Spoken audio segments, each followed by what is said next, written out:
Guys, the penalty shootout is here. Busquets is stepping up. Oh, he's hit the post! He's hit the post! Busquets has missed the first penalty. Yes, we are live with the penalty shootout. Switzerland versus Spain. 1-1 after extra time. Switzerland down to 10 men from the end of normal time. They had to hang on, and they deserved it. They had to hang on.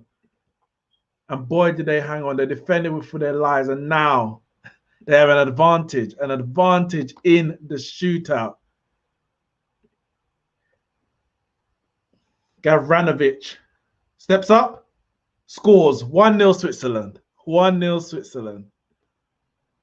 1-0 Switzerland. Whoo! Penalty shootout. I like a good penalty shootout, you know. I like a good penalty shootout. We're going to get on to the Belgium, Italy in a bit. I know this is what this is for, but we're here for Switzerland versus Spain.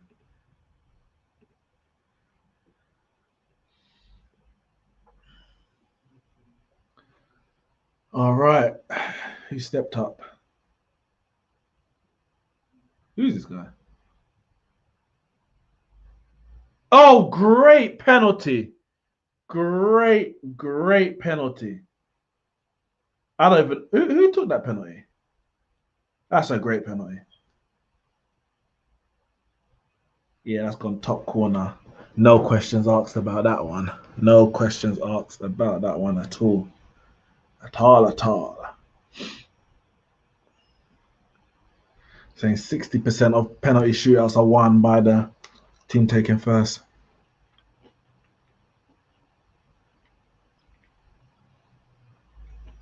Fabian Schär steps up.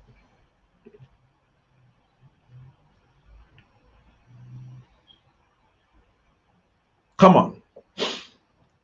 Fabian Schär. Oh, good save. Good save. Obviously, going to check VAR.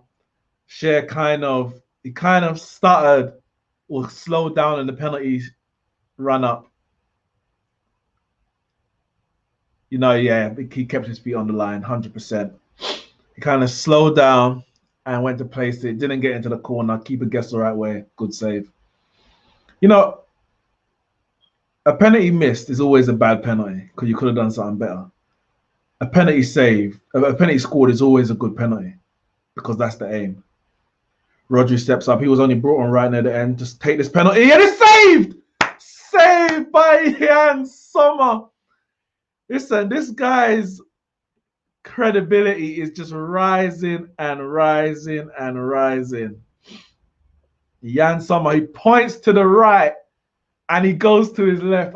When I used to be a goalkeeper, that's what I used to do. I used to do the same thing. I used to point one way and just to put them off. Sometimes I go the way that I point and I'm like, well, I told you I was going that way. Why did you kick it? Yeah, I like that one. I like that one. Right.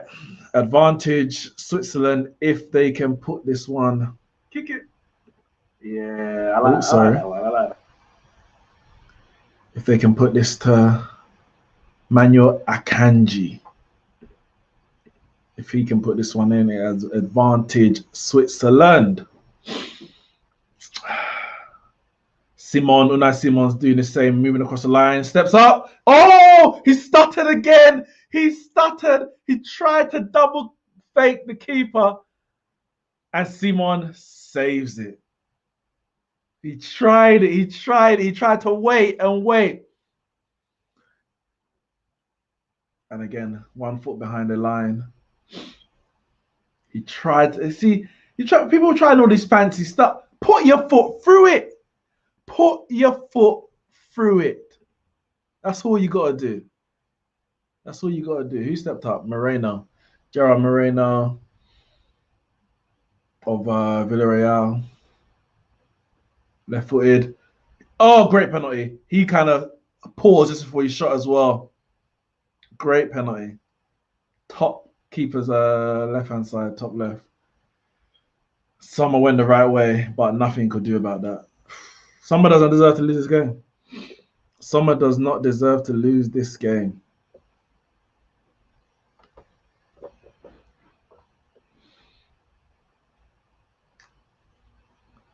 All right, Spain 2-1 up. Now the pressure's on Switzerland. Now the pressure is on Switzerland. Vargas stepping up. Because Switzerland, I mean, Spain took first, and they were never ahead until now. The pressure's on. This guy looks young. Oh, he's blazed it over.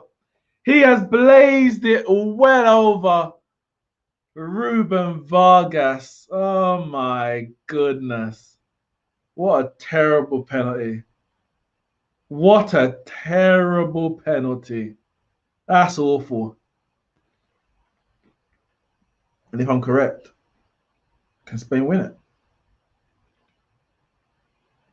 Spain can win it. Spain can win it right now. Game. Match point. Match point. Spain. Someone doesn't deserve this. Let's see. Long run. Oyarzabal of Real Sociedad. Long run. Chance to send his nation into the Euros semi-final.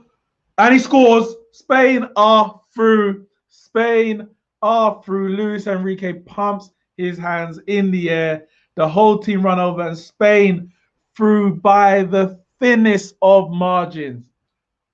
Jan Sommer gave his team all the opportunity, all the chance to go through. All the chance. And they didn't take it. They did not take it. And you can't blame him for that. You cannot blame the keeper at all. Keeper did what he had to do, and it's all over here now for Switzerland. 2 matches in a row for them have gone straight to penalties. Of course, 2 matches for Spain as well has gone to extra time. Of course, they beat Croatia inside extra time. But boy, oh boy.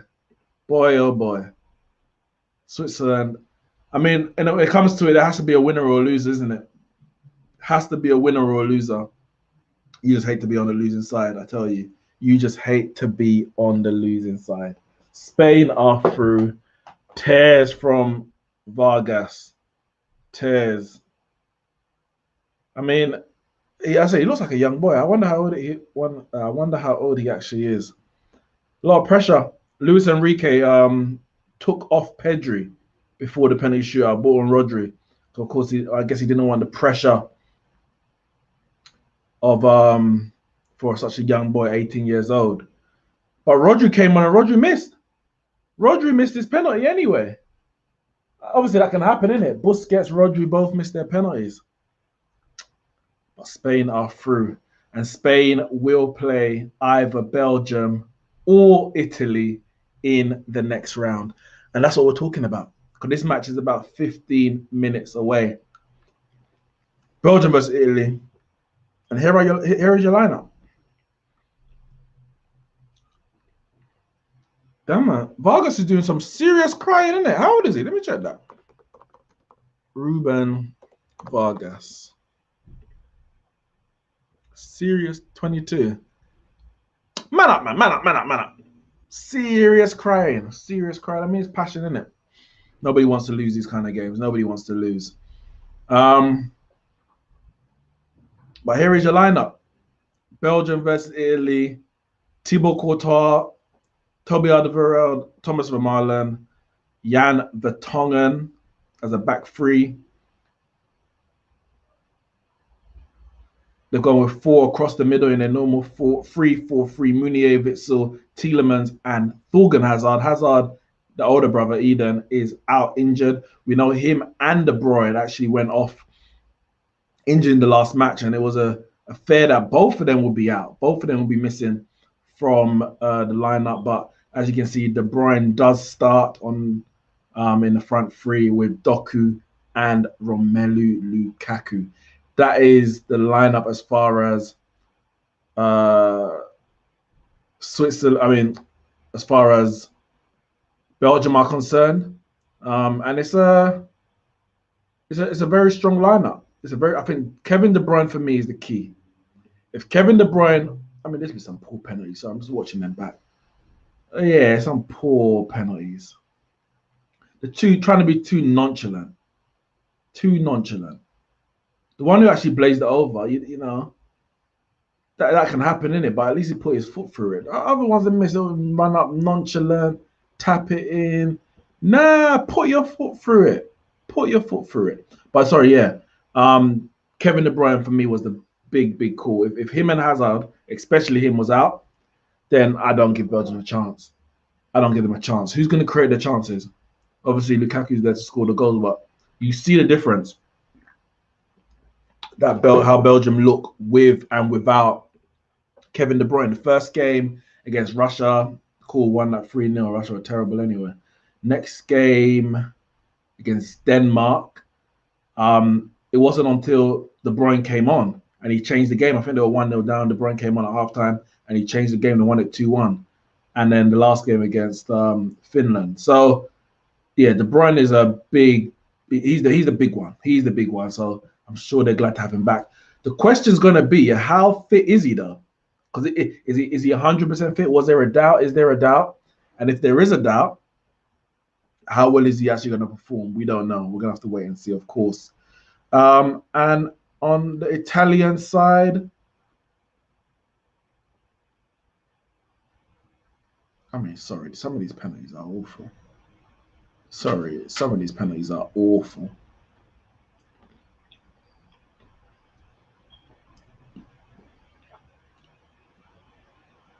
Awful.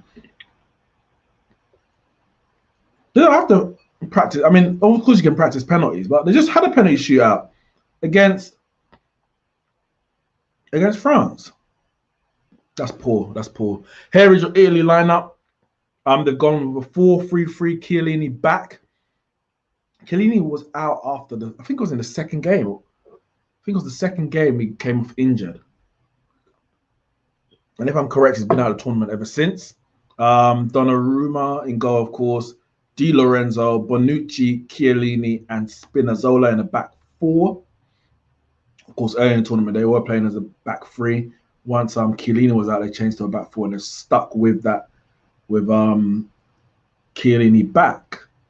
They decided not to match Belgium. I thought they might go with the three and match Belgium in their 3-4-3. But he's going with the four. Midfield three of Barella, Jorginho, and Verratti. So no Locatelli again. There was calls for Locatelli to start when he came off the bench in the last game against Austria. Him and Chiesa, who does start, they changed the game in extra time. So for Locatelli not to be on the starting lineup again it's a big call. It's a big call. So we're gonna see how that goes. Who would he come in for? Verratti put in a brilliant performance in his last game of the group stage, and of course he started the next one. Do you bring in Locatelli for Barella? Because are you going to really drop Verratti? I mean, you can drop Verratti. There's no rule saying that you have to play him, but he is on form their best midfielder. Or at his best, he's their best midfielder. I mean, at his best, he's their best player, not just midfielder. And up front, Chiesa, Immobile, and Insigne, Lorenzo Insigne. And that's the front three. Now, where is this game won and lost? For me, it's the midfield. The midfield areas and the wide areas for me are the key. You look at Belgium centre backs, and they're pretty old. They're all pretty old. They've got Alderweireld, Vertonghen, and Vermaelen. Actually, I don't even have their ages, but combined, they must be 100. Combined, they must be 100 at least. At least. So you got Alderweireld, 32 years old. Okay. Vermaelen, 35 years old. So that's what, 67. And Vertonghen, 34. 101. Combined ages 101 years old. That's what we're dealing with. That's what we're dealing with. So you're thinking the likes of Insigne, the likes of Chiesa, Spinazzola, the way he's been playing, bombing forward. Get down the sides. Get down the sides of them.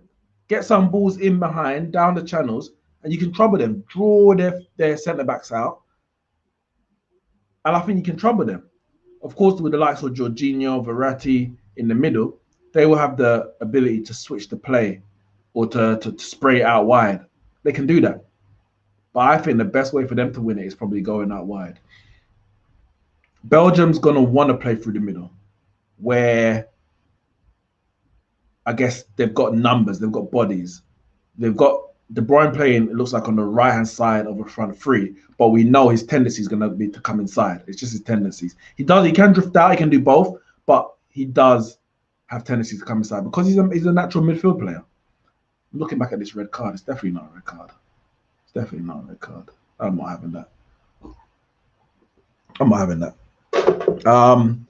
But yeah, I think De Bruyne's gonna come inside, and I think Italy, they need to spread the pitch as much as possible. I think they need to spread the pitch as much as possible. So that's the way I think it's gonna go.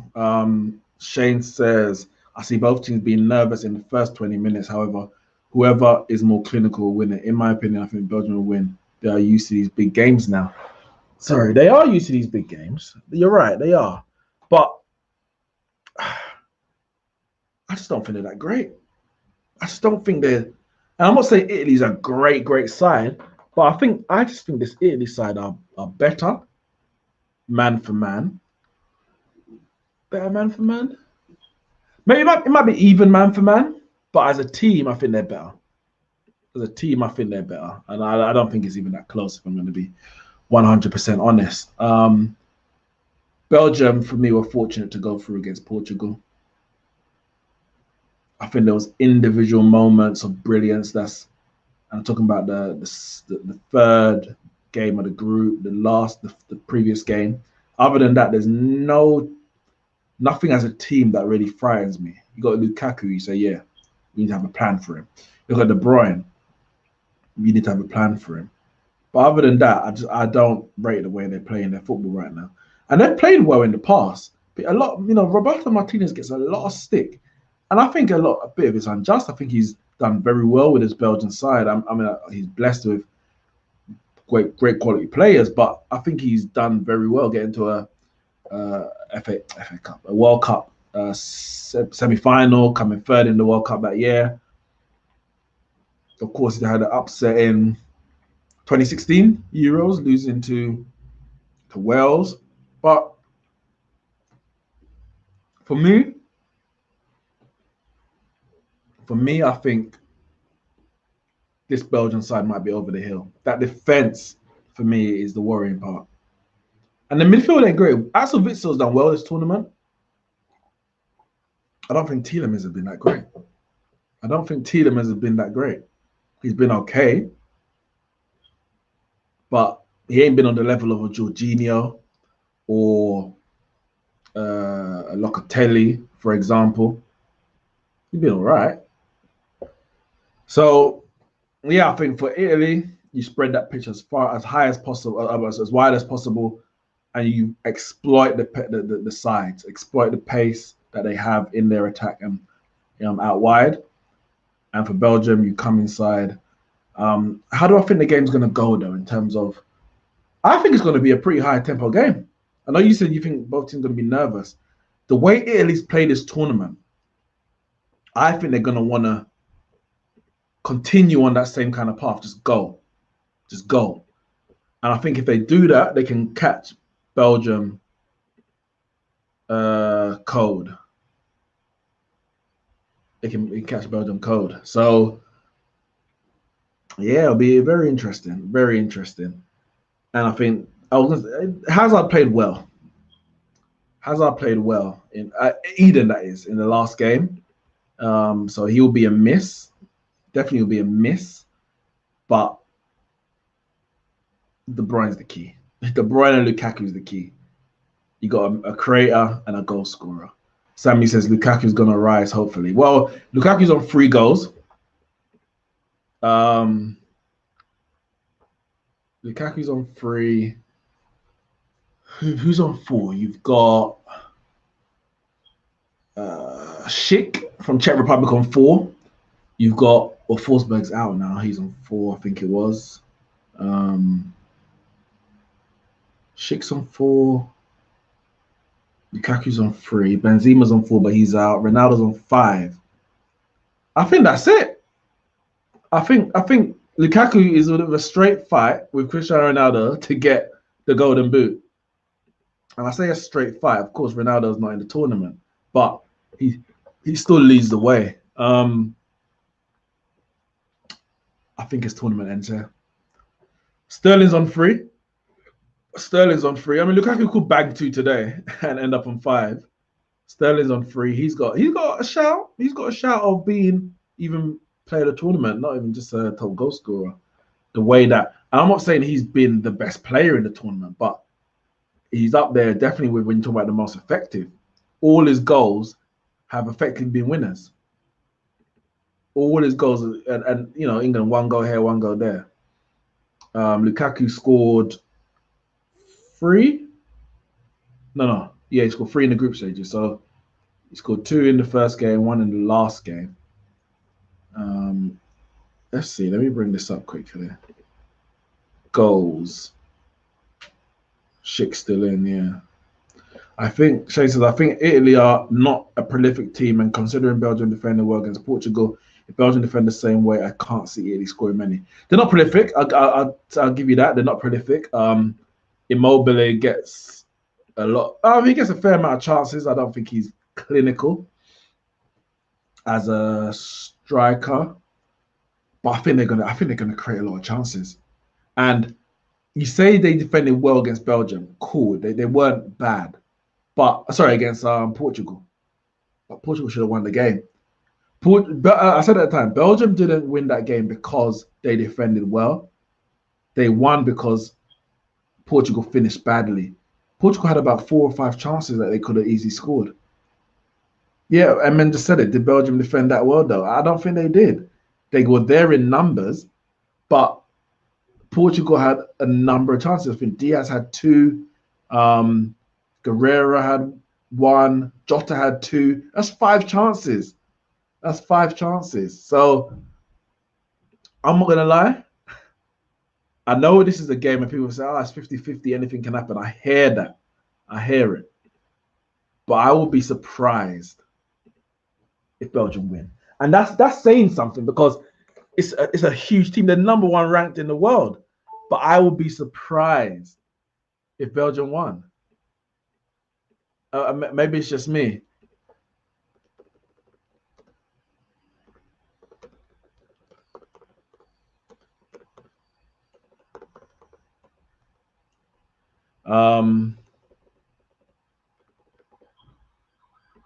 Yeah, let's look at these goal scorers.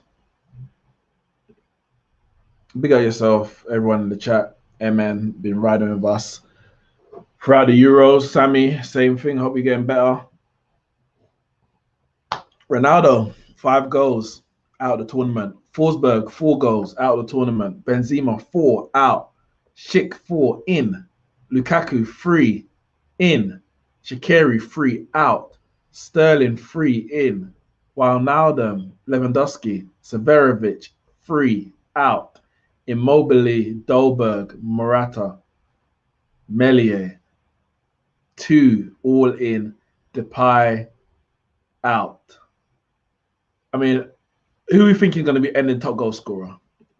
Let me know in the chat who you lot think is going to end top goal scorer. Obviously, Ronaldo's on 5, Schick's on 4, Lukaku's on 3, Sterling's on 3. They're playing in Munich. Are they playing in Munich? I don't know where they're playing actually. I don't actually know where they're playing. This game that we just saw, the Switzerland Spain, that was in oh, I'm on the wrong channel. I think where's this match starting? It's just started. That was in Russia. They are playing in at the Allianz Arena. At the Allianz. Right, guys, we are underway. We are underway. Let's get these stats up on the screen. Might be joined by Kyle and them and later, but for now, you're riding with me. Listen, I'm back in Italy. Contrary to popular belief, Indiana. I don't hate Italians. I know it's only a joke. I love Italian food. Pasta and all that is like top notch, top notch. I do love her. There's an Italian place around the corner from me. I have ball into Lukaku. Lukaku. Oh, keeper comes out. That was early. That was early. Oh, I think that was De Bruyne who slipped him in as well. Linking up early doors. Linking up early doors. Let's see. CR7 gonna hang on. That's fair enough. However, Portugal are a more prolific team than Italy. In my opinion, Portugal did have chances where Belgium still get a clean sheet when Ronaldo had Portugal. Chiesa in behind.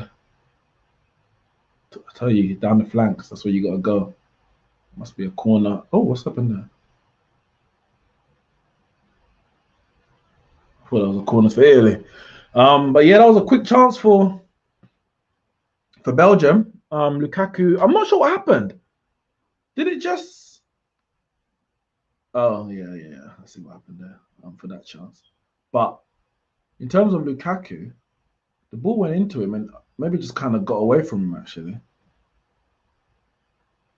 Maybe just got away from him. Corner to Belgium. Yeah, as I said, this game started as I expected it to. Just go for it. And I think it would maybe settle down. No one scores. I think it will settle down. Let me get these subtitles off my screen. Well, you're not banking on the chat. Let me know your prediction. For me, I'm going Italy. I'm going Italy. And I want Italy to win. I think Italy's played better this tournament. I'm not a massive fan of Belgium.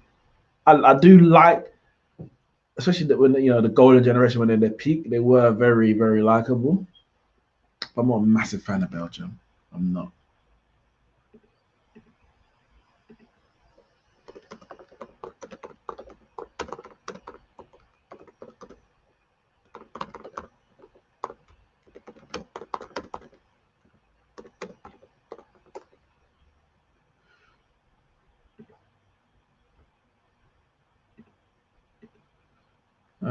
Lukaku needs to retire Chiellini tonight. This is Chiellini's first game, isn't it? Since his injury. I think he got injured in the second game. Lukaku up against Chiellini. Well, he played him in the league in the league season. Oh, ball in behind. Lukaku on his chest. Plays over. I think it was offside. Offside anyway, yeah. Yeah, listen, both teams are going direct. Just about held that line. Just about. So you're going Belgium, Sammy.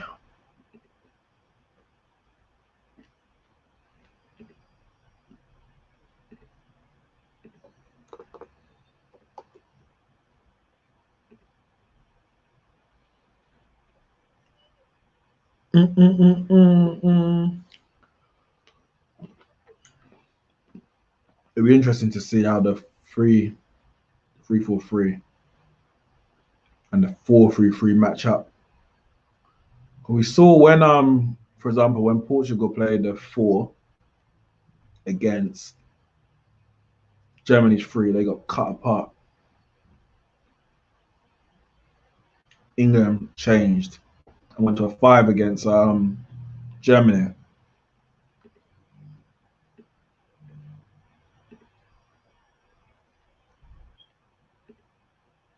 But Italy's played 5 at the back in this tournament at times. But even though Belgium play with a 3/5, they said to keep what they're doing. Form guide. I mean, I say this isn't really tell the story of Italy's form. If I'm correct, they're about 31 games unbeaten. They're 31 games unbeaten, which is unbelievable. This Doku guy looks a bit similar to Moise Ken, or Moise Keane, as people like to say it. Pollard was legendary yesterday. Yes, he was. Yes, he was. I mean, listen, at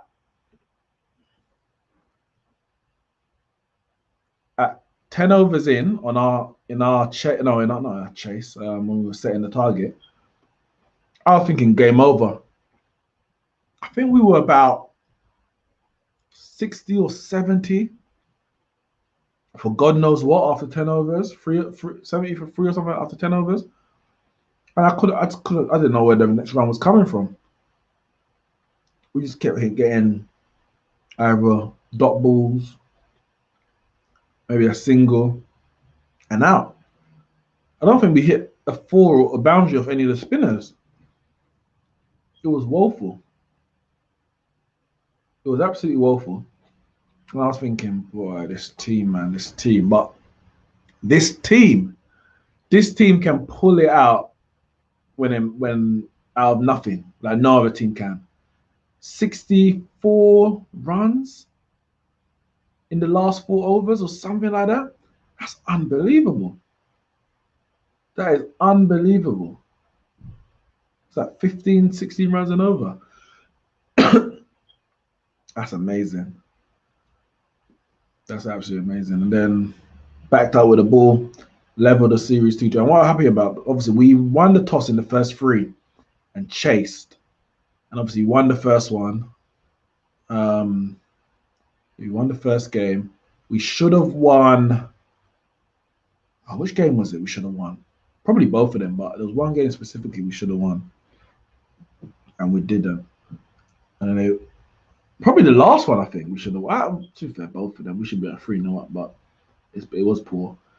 And then South Africa won the toss, and they decided to bat second, bowl first, which I was happy about, because I'm like, we can't just say, oh, we're going to chase all the time, because you get to a World Cup, you get to a tournament, and you're not chasing, then what? The other team wins the toss, then what? You don't know how to set a target. And I'm not saying we even know how to set a target, because that was a poor innings, but it's good experience. And I think if we were to win the toss in the next game, I would want us to set to bat first again. I want us to bat first,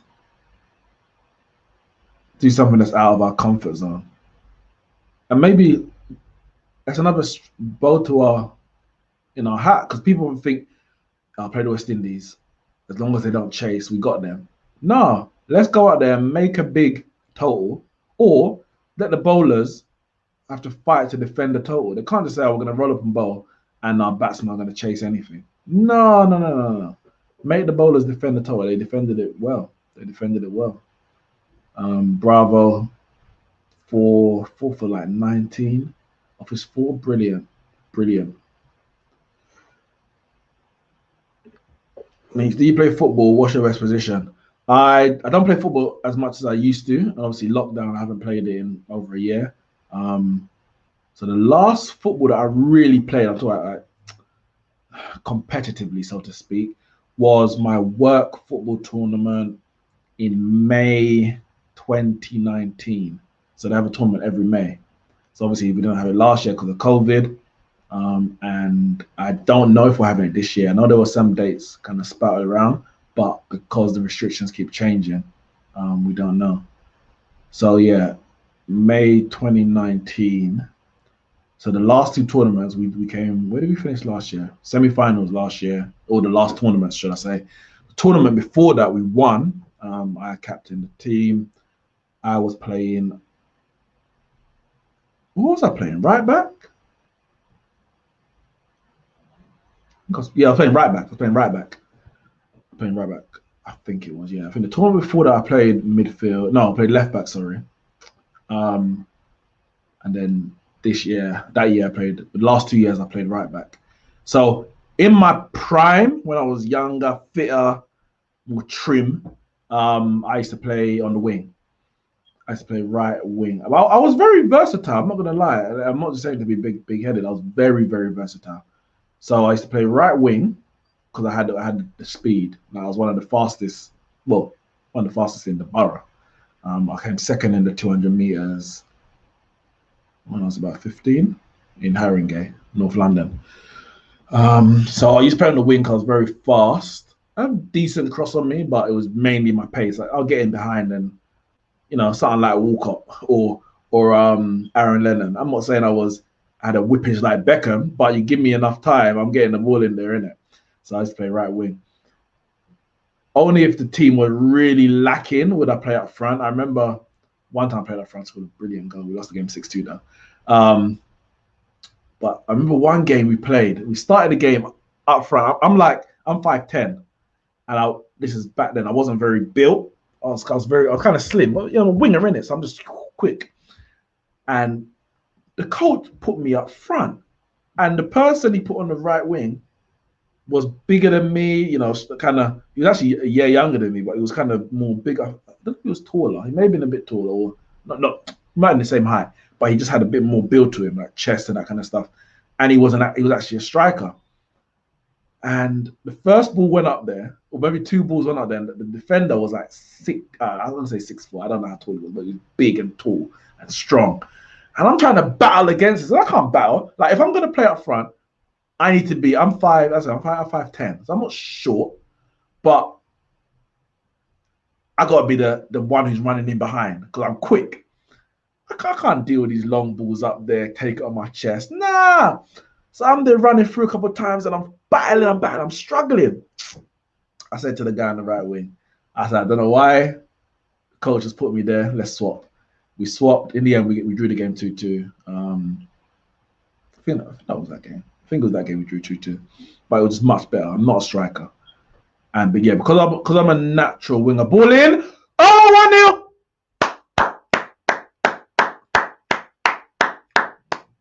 Bonucci, 1-0 to Italy. Come on. Terrible defending by Belgium. Good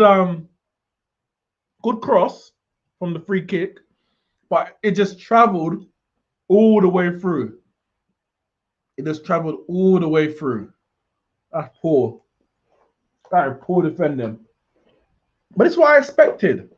The defending ain't great. Oh, wait, let's see. Are they going to give it offside? Oh, no. Let's see. Oh, it's offside. They're going to give it offside. It's offside. I'm sure of it.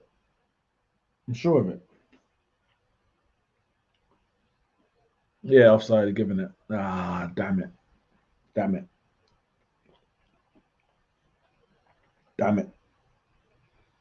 But yeah, the defending from Belgium, poor man. Poor. That ball went straight across the area. And obviously, it's put into a danger area. I get it.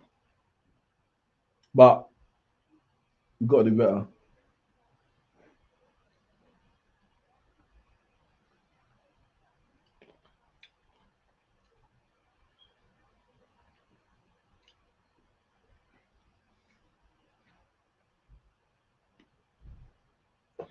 So what story was I telling now? Damn it. Belgium off the hook. Yeah, so obviously I'm a natural winger. So I can play on the left as well. I do like to cut in and shoot, to be fair. But yeah, natural winger. So obviously as I've got a bit older, I'm 30 now, putting a bit of timber, which I need to lose. I need to get rid of this. You move back a bit in it because when you're a winger, you can obviously you can just attack and you leave your defenders to do defending, or you have to get back and help out. I ain't got the getting back thing. I ain't got that anymore. So you just let me stick back, and every so often, I'll do a foray forward, and that's me right now.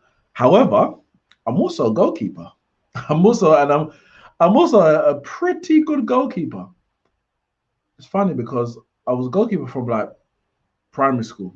As I said, I played multiple positions, and people remember I used to win like playing the tournaments from goal. We won tournaments when I was in school, and I was in goal. And then later in life, people had like little Saturday or Sunday league team, and they'll call me up. Oh, can you come play and goal for my team? I remember we played a game in Leighton. Can't remember the team that I was playing for. My brother's team. Can't remember the name of them. All chance for Belgium. Doku tries to create. Oh, still in the area. Crossed in. Oh, see feet flying around. De Bruyne shoots. Ooh, blocked. Ooh. Ooh. Yeah, people was caught. Yeah, we played a game. I think we lost the game 4-2. So obviously, I conceded 4 goals as a goalkeeper. Literally, to a man, every single one of the opposition came over to me after and was like, great game, keeper. Well played. Great game. If it wasn't for you, this would have been the score. If it wasn't for you, that would have been the score. Now, that was me.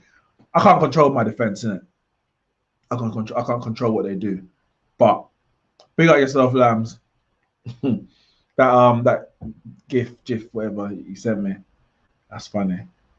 Can't run them joke on me. You see it? Can't run them joke. All right, I'll soon sort out Yannicka.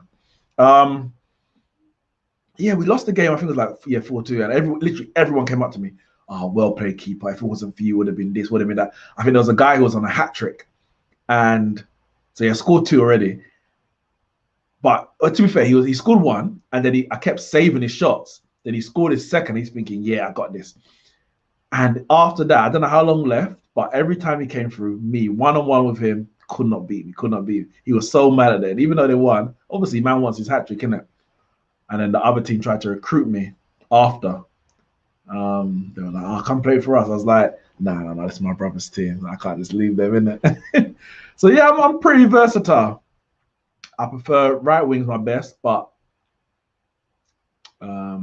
goalkeeper. I can do it. I can do a good job at goalkeeper. Don't put me centre back. I'm only 5'10", and I ain't got that leap. I ain't got it. So it's on the cricket. We're dot ball 6 team, no rotational strike. Yeah, very annoying. I mean, if we could rotate the strike, we'll be getting 200 every bloody every match. Every match. Big up yourself, Lambs.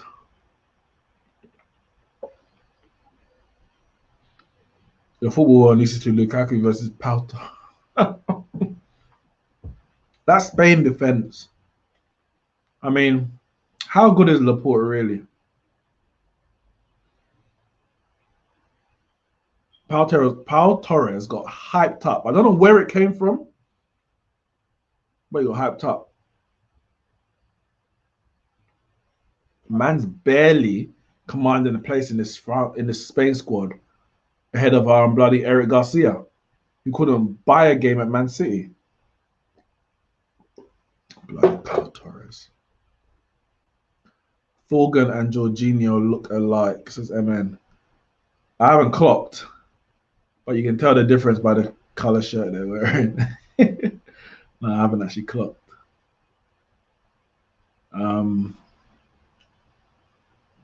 I see what Shane's saying in terms of Italy lacking that potency.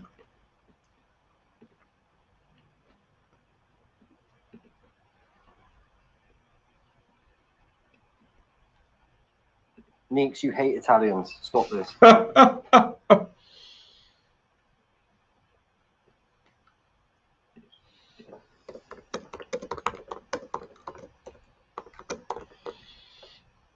So basically, the story is that the question, Indiana was like, Italy are dark horses. Italy are dark horses.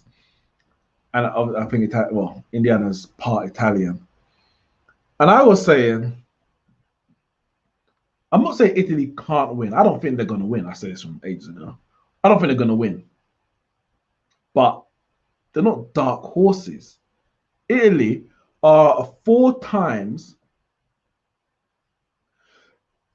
World Cup winner. I think 1 time Euros winner. Multiple finals they've got to. I know they lost to France. They lost to Spain in the finals. They're a top 5 European nation. They went into this tournament on a run of like 26 unbeaten. So you look at their history, you look at their form, you look at the quality of their individual players, and then when we're talking about international managers, oh, that's a great run. Talking about international managers, they have the best in the tournament. Luis Enrique has an argument. But what Mancini's done with this Italian side, he's a world-class manager. His record speaks for himself. When you put all that together, how can Italy be classed as dark horses? Dark horses for me is someone who is doesn't have a pedigree of winning, doesn't have don't have like they're not one of the favorites to win in the sense of quality of team, quality of manager, form going to tournament. De Bruyne's breaking, right out of the defense, onto his left foot, shoots! Great save by Donnarumma. What a save. That was a good run, great shot, great save.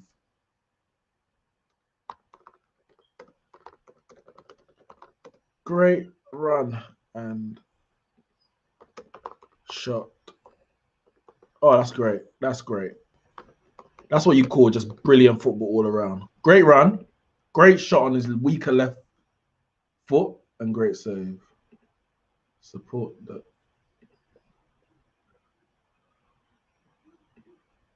Yeah, that was good football. All good cross. Cool.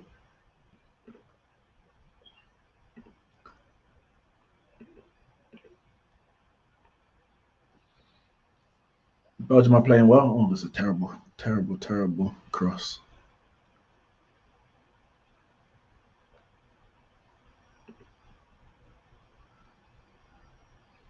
Damn, man was just offside. Man was just offside.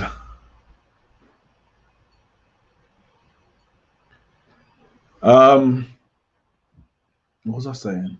Yeah, Italy.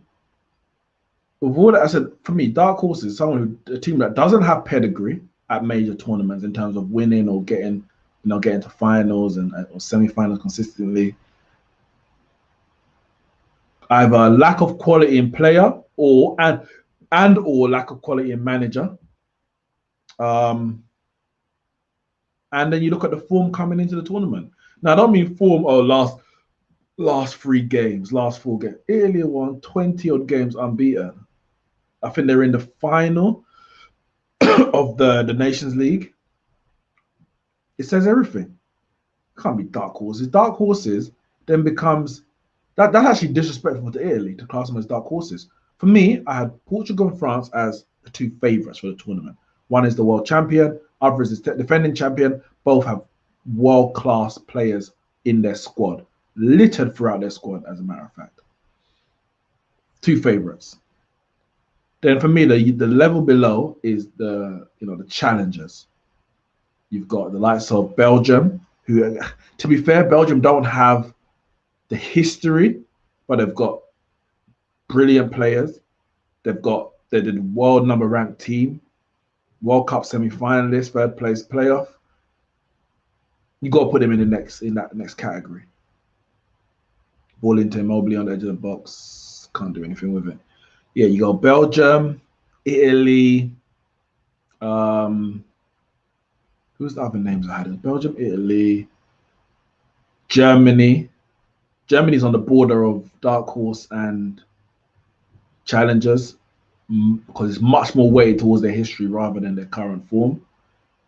But yeah, Belgium, Italy, and then in the dark horses, I'm having England, Spain, Netherlands. You know, those nations that have good quality players and they're big nations, and Belgium are breaking again. Out to Lukaku on the right from De Bruyne. He's standing up his defender. I shoot! Great save. Great save by Donnarumma. Oh, that's a great save. Lukaku did a little shimmy and a quick snapshot as the ball rolled towards the far corner. He took that kind of quickly. It's a great save.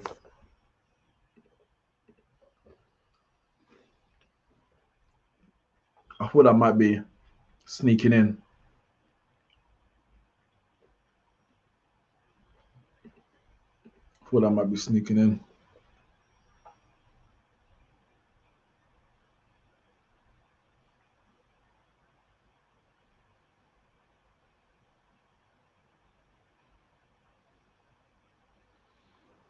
Italy breaking. Oh, shot deflected. Oh, that was close. That was close.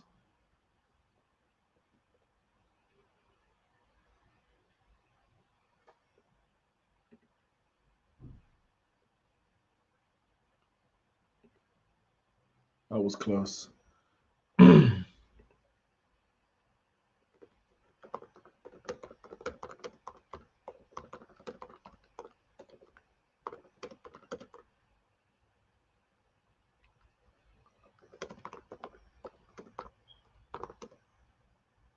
Shot curled in over the bar.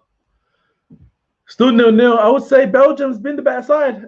They've been the more dangerous side. They've created the chances. Italy, of course, had a goal ruled out for offside, but definitely from open play, Belgium's created better chances without a shadow of a doubt. Generally on the break, they've allowed Italy to come onto them and they're hitting on the break, but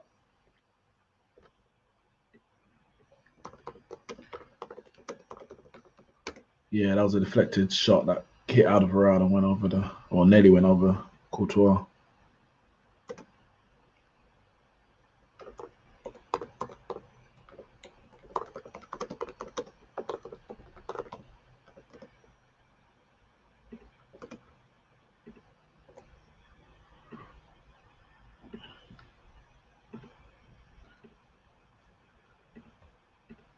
Yellow for Verratti.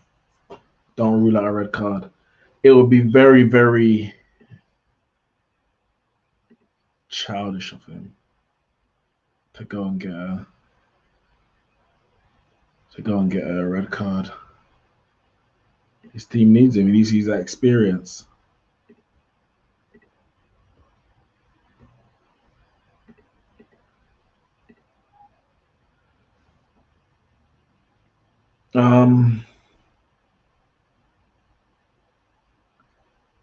Not Belgium. Italy need to be a bit more mindful about conceding all these chances to Belgium on the break. They seem to be able to break very easily. Every time the ball goes into Immobile, he tries to do something edge of the box, loses it, and they break. Like literally, it's the same over and over again. They need to maybe get somebody to just block off the lines. Just block off the lines.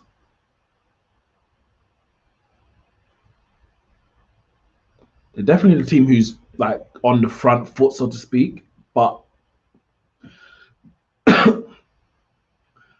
Belgium aren't afraid to attack. It ain't like they're just sitting literally like defensive football. They're playing a counter-attacking game. That's what they decided to set up. We're cool. You're gonna have the ball, and we're gonna counter on your back lot.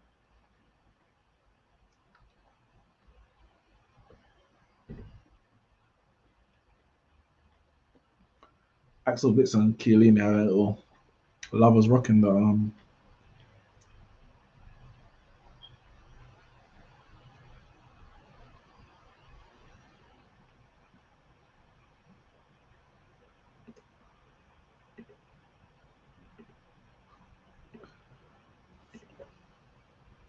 It's been a good game. It's been a good game.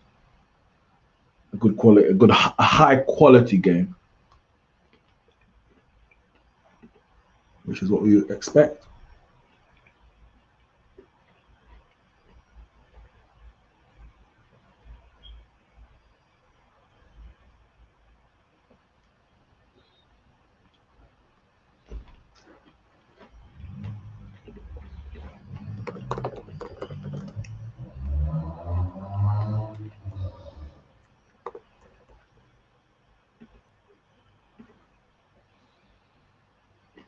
We are linked with Pau Torres if Varane leaves.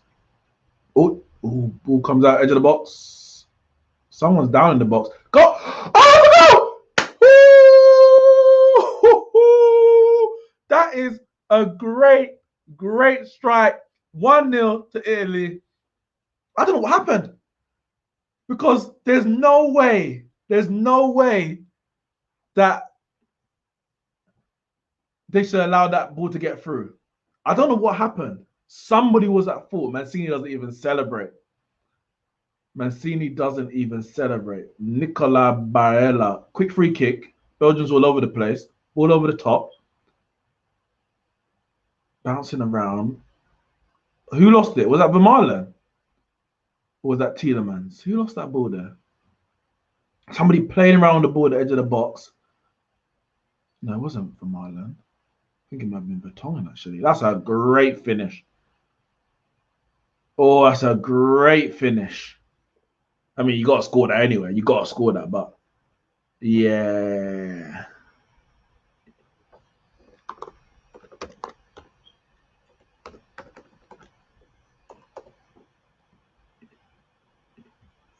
Come on.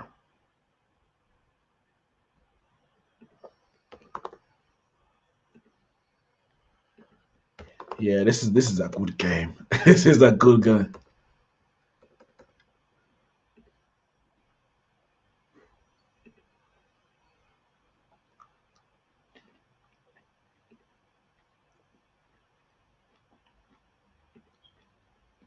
Let's look at the stats quickly.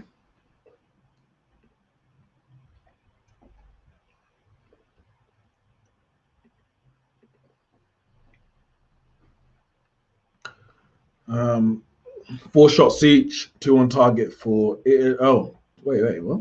This is not updated because Italy's definitely had at least. No, that's not a free kick. That's not a free kick because if that was a normal, if that was a defender or something like that, he doesn't give that. It's only because it's the keeper. Courtois got very lucky, very lucky. That's not a free kick.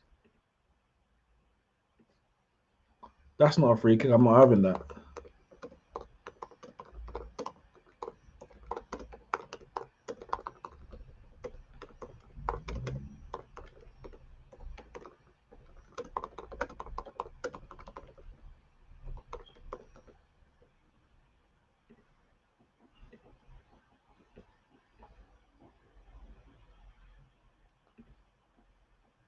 Ooh, that nearly. I don't know what happened there, but that nearly skewed into the back of the net.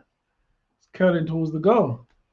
All right, so we've got 1 shot on target for Italy, which was the goal. Obviously, had a goal ruled out for offside. 2 on target for Belgium, which was 1 from De Bruyne and 1 from Lukaku. Good corner, cleared. 62% possession for Italy. Yeah, Belgium had created the better chances, but Italy were playing on the front foot. Belgium were happy to counter. I think they're still going to counter for now, but at some point, if it remains like this, they're going to have to step out. They're going to have to step out. The last time Belgium failed to score was in the 2018 semi-final against France, 1-0. Was it Varane who scored that? Was it Varane who scored that goal? Last time they failed to score. That's crazy. That's crazy. Italy come forward. Keeper. Referee, get out of the way, man. Get out of the way, referee.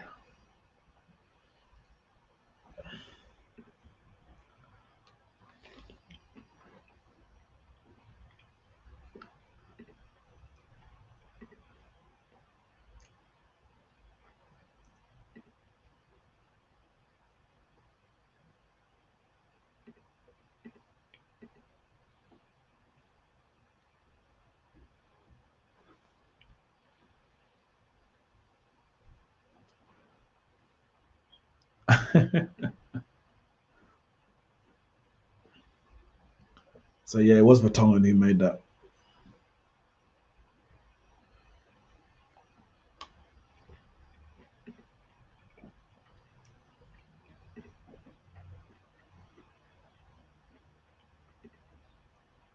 Vertonghen playing with the ball at the edge of his area. That's what you get. That's what you get. Oh, it was Umtiti.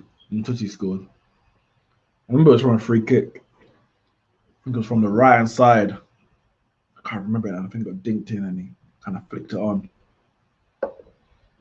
Umtiti. What's a better part? Oh, France was in the court. I mean, Varane was in the quarterfinals against Uruguay. Okay. Maybe I'm thinking about two different things then. That's a poor touch. Who was that? Who was that to?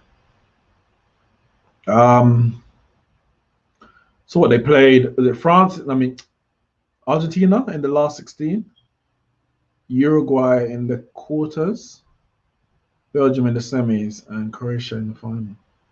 Now that's a run. That's a run.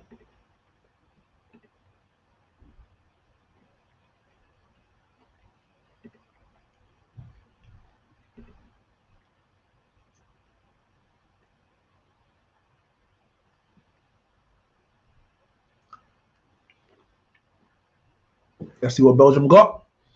Let's see what Belgium got. I honestly think it's KDB or bust. And I say that doesn't mean that he has to score, but he's gonna have to create a chance or score the goal. It ain't coming from no one else. I can't see it. Can't see it.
Belgium are impotent. Belgium are impotent. They lack quality. Some will say they need to get Hazard out there.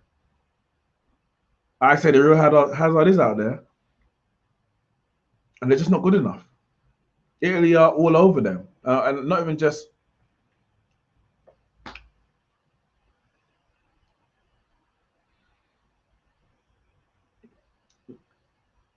If it's not fast breaks, they're not troubling Italy.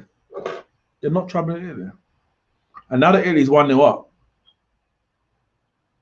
they don't need to bomb forward.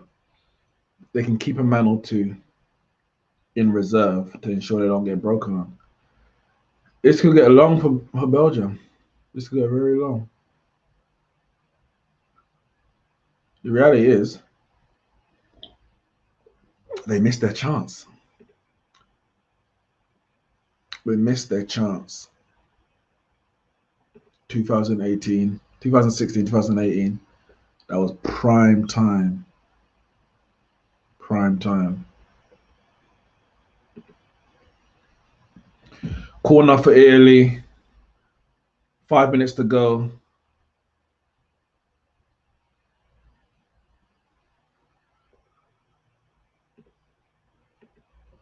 What can if they get a goal now, Belgium might as well pack their bags at halftime, call it a day, save everyone the trouble. We can all have an early night.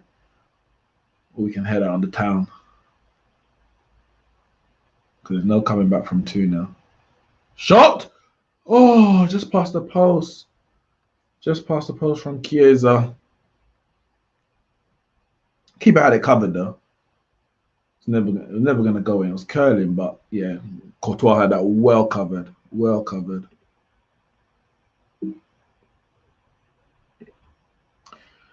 Well, it's looking like Ronaldo for the Golden Boot is getting ever closer. If Belgium go out, another potential challenger in Romelu Lukaku gone.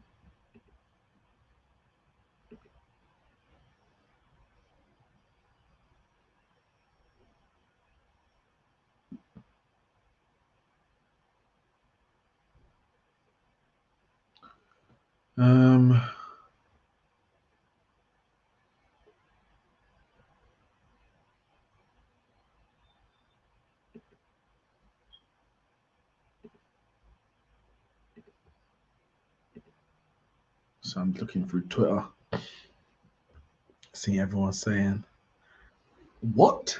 Marco assist? But we're moving silent.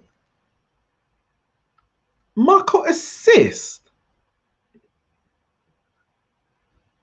I need to see that goal again."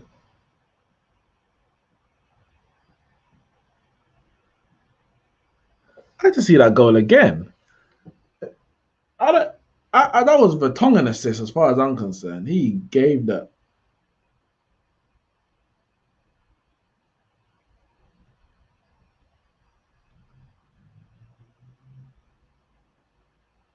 This referee, I mean, he's either in a great position or he's in the wrong position. And I say that because the ball is always passing so close to him.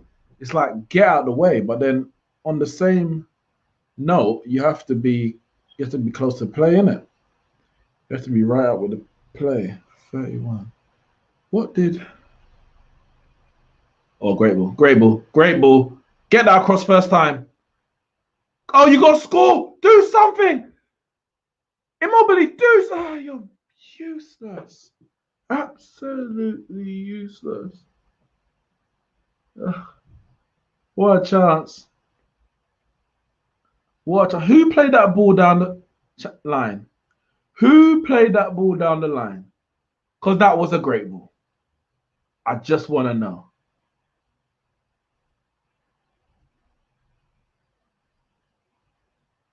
Who played that ball down the line? Was that Verratti? Or was it Insigne? Insigne. Skips past one. Don't shoot. You ain't scoring. No!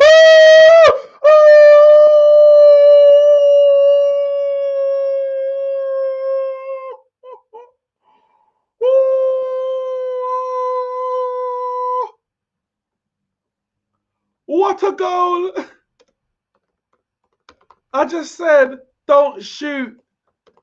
You ain't scoring.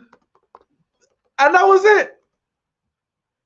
That's it. Belgium's done. Dusted. Finished. Finito. Goodbye. Arrivederci. Later, loser.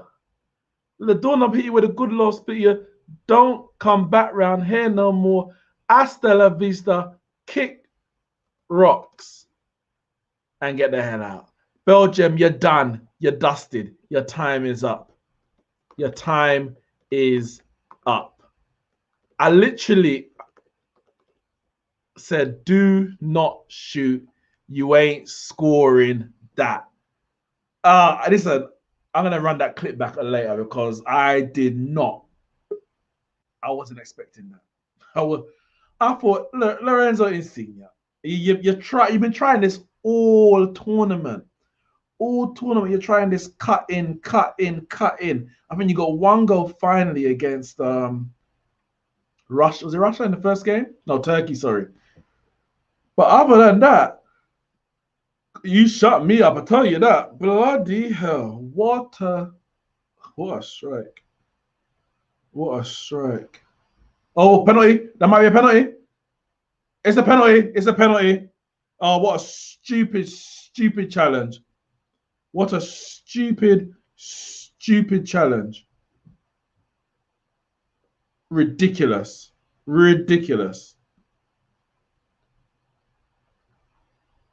Oh, a stupid challenge.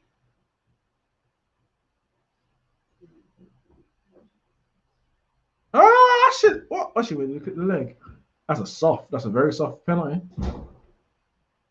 Let's see. Look at the leg. That's a soft penalty. That's a soft penalty. Very, very, very, very soft. I would like the refs to go and look at it again. Like, if you want to look at it again and stick your decision, fair play. But have a look again. Have a look.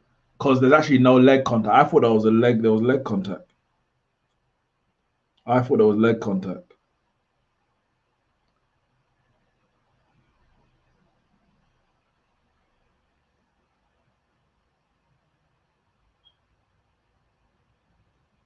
Yeah, he's giving it.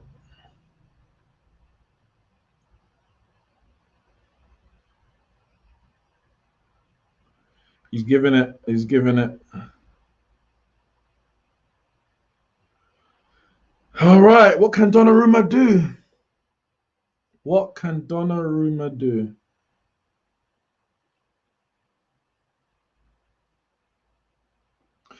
Oh, Lukaku stepped up. Lukaku is stepping up to take it. He wants that golden boot, and I guess De Bruyne ain't great at penalties anyway, man. So you got a problem. Lukaku steps up, scores down the middle, 2-1. Belgium back in it. The race for the golden boot is on. The race for the semi-finals is back on.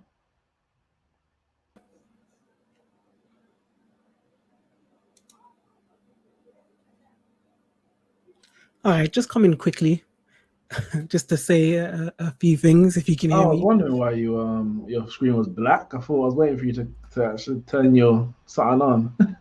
Yeah, no, I'm not actually here because I'm still working. I need to finish some stuff off quick for the weekend. I just wanted to come in to say, I don't know why is this. I turned off the camera. Oh, I have to press stop. There we go. So yeah, I just wanted to say, have Italy peaked? I know the game ain't over yet, but have Italy peaked? I don't think they have. I'm seeing a lot of drumming from them. Belgium's getting spanked. I don't This think they penalty have. is soft. This penalty is very, very soft. The penalty. Oh yeah, very soft. Very soft. Very soft, but from what I've seen, it is all Italy out there. No, I know we said that they would have peaked early, but golly. Belgium are only dangerous on the counter attack. They're not doing anything, like they're not pressing, they're not pushing Italy backwards. They're just relying on the counter attack. They've had 2 chances from one from Lukaku, the other one from De Bruyne, both on the counter. Other than that, it's been all Italy. Have Italy peaked? No, they haven't. Clearly not. Clearly not. I mean, there's 2 games to go after this if they get through it. So we have to wait and see. But as it stands, they haven't hit the. I mean, this could be the peak, and then it could drop, but we ain't seen the drop yet. So you have to give credit. They've started the tournament on fire, and they're still going like 100 miles an hour. Like it's brilliant. It's brilliant. I mean, they're keeping it out. Belgium. Who's Lukaku shushing? Just do your job, mate. Just do your job. Yeah, so far it's been a great first half, enjoyable to watch. Yeah, it has.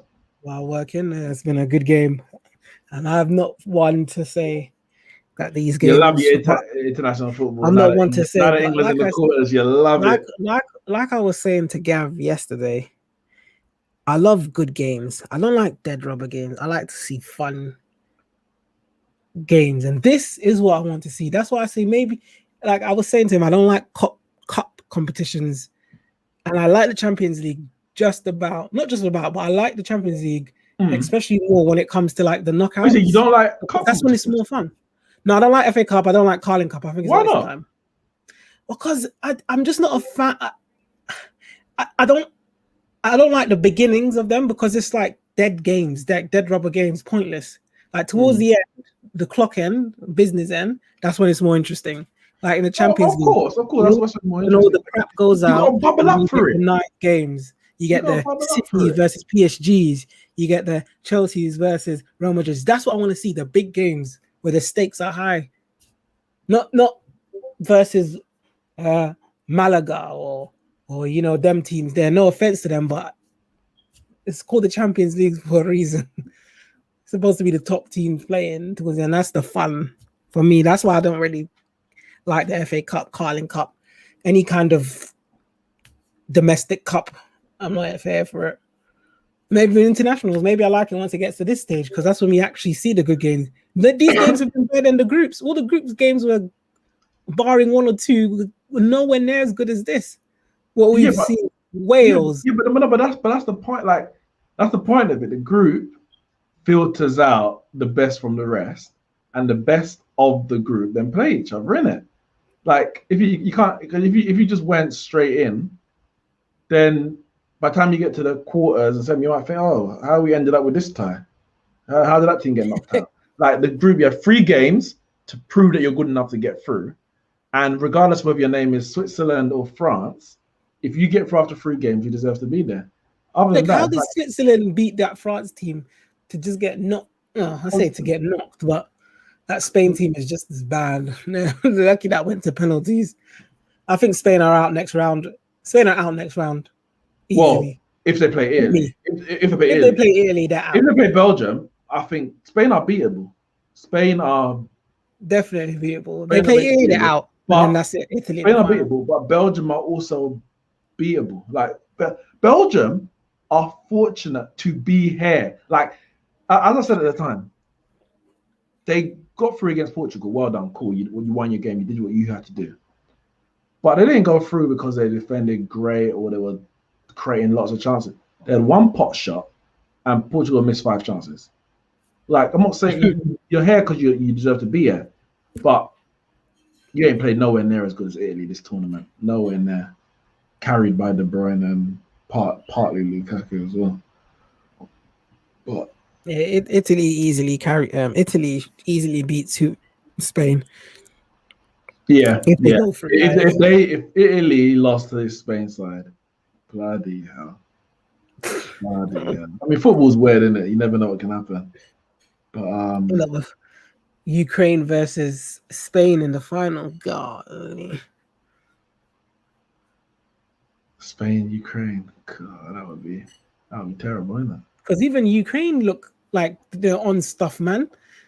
Like, who is Ukraine? Like, but they got a few dangerous players, isn't it? So they got Yarmolenko from West Ham. They got Zinchenko of Man City. Come on, they're not they're not well beaten. No, but they got it's like to get there, they're still here. It's not like they're playing poorly. They're actually looking decent. That's the thing. Yeah, but because they got these players who can just pull out a moment. Like throughout a game, they're not going to be consistently good, but they've got that moment where they can just do something. Like I think the goal that what's his name? I say there are 2 chances, both on the break. Other than that, Belgium's been poor. I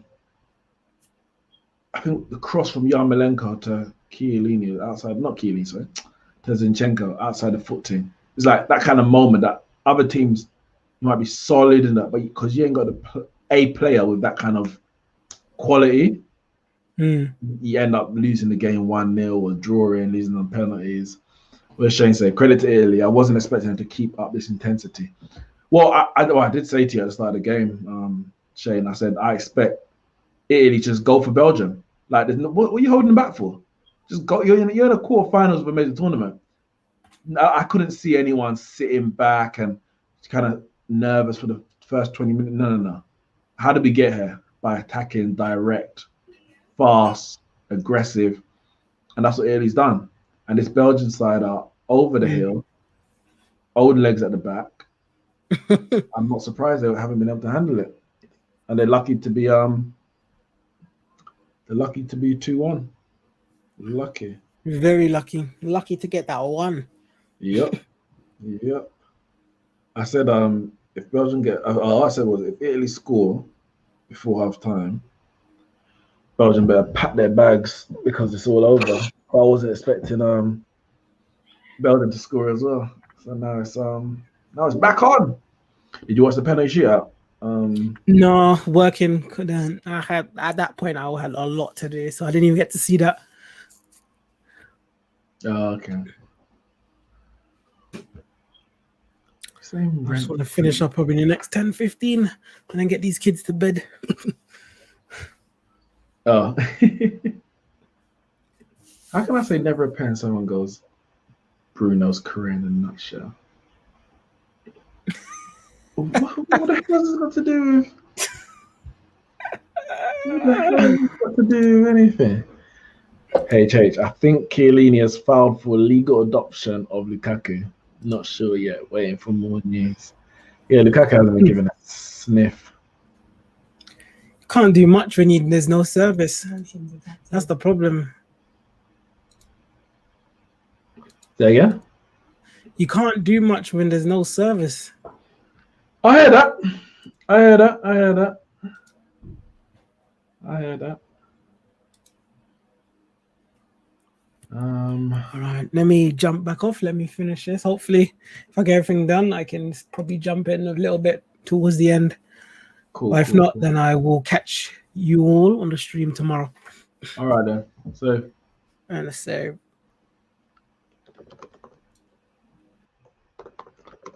why are people mentioning Bruno to me? This has nothing to do with Bruno. It's not a penalty. That's that. That is that. Terrible decision.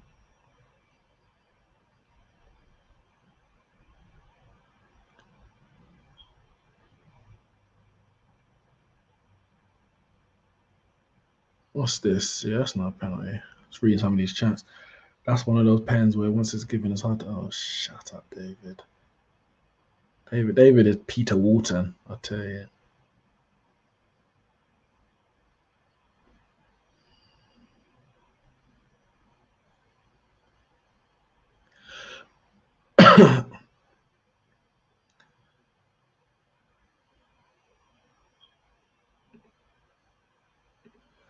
Oh, so what are we saying, guys? What are we saying? Who's winning? Who is winning this game from here? I think Italy's still going to have too much. Belgium will have to change something massively in the second half because they're 2-1, but they ain't been in the game. They haven't been in the game.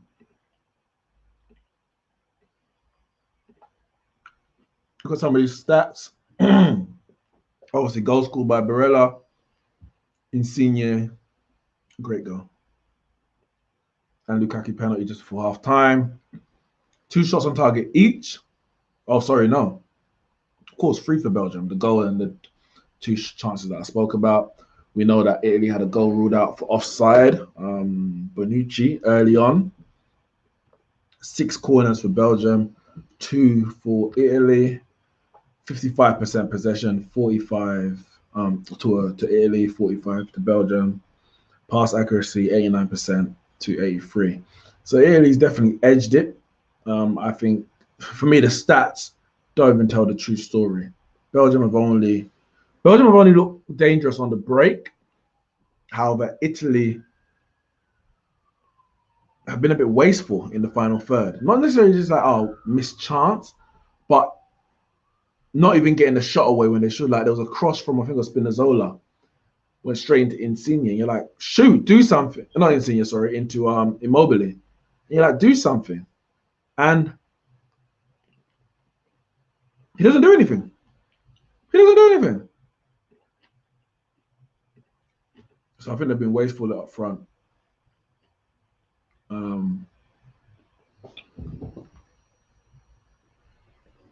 And they need to do better. So a comment there from Sammy said Chiesa's a problem. I'm actually surprised it's taken him this long to start Chiesa.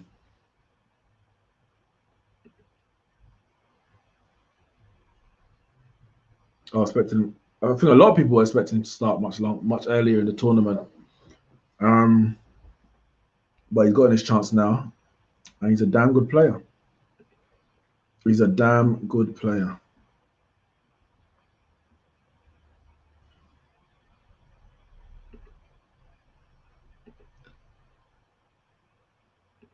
Let's see what the people are saying.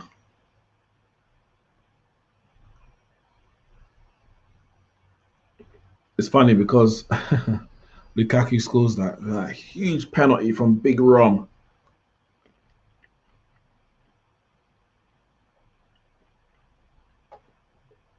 If Ronaldo scores it, it's Penaldo.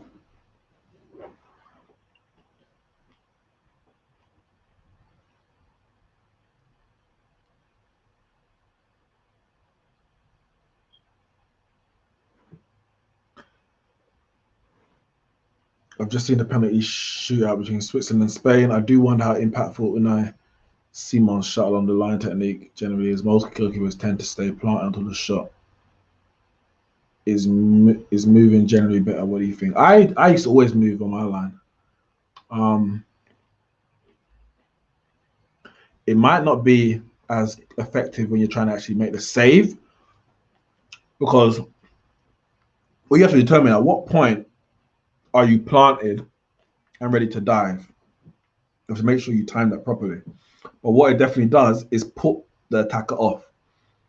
And you're hoping to have a poor penalty at worst, blaze it over the bar. You know, it's funny.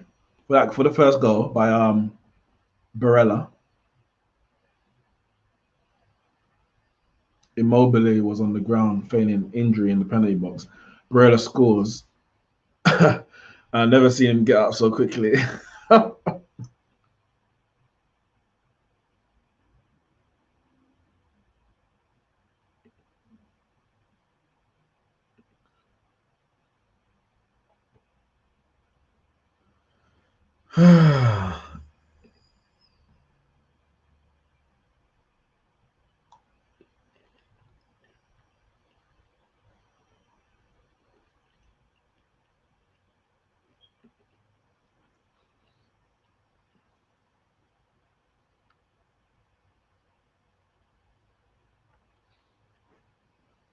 I thought that was I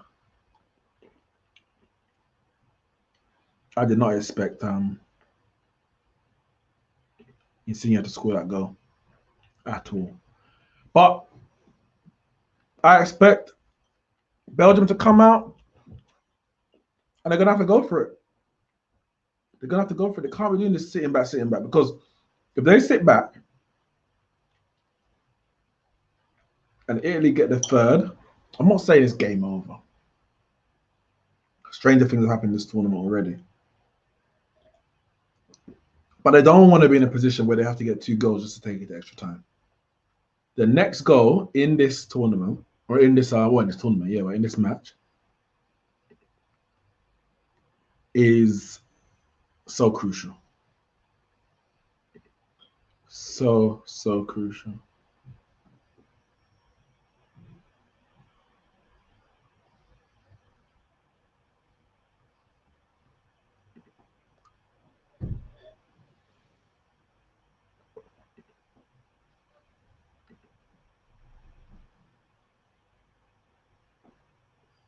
Right.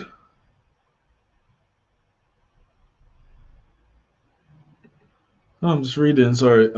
Exclusive Arsenal defender William Saliba is set to join Marseille on loan. Not done, but 20-year-old has picked Marseille from many options, and now clubs need to agree on the deal.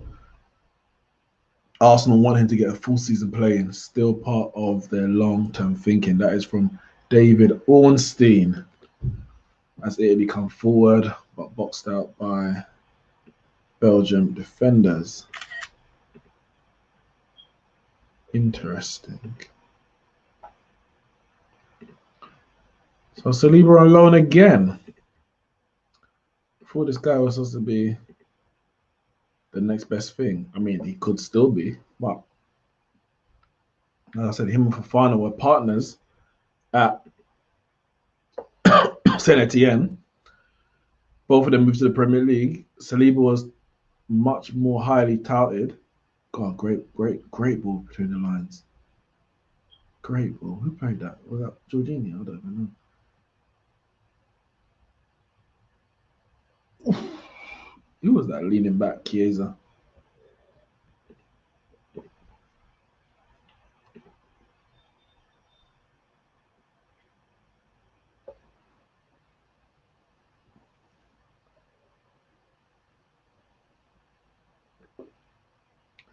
Oh, De Bruyne, please.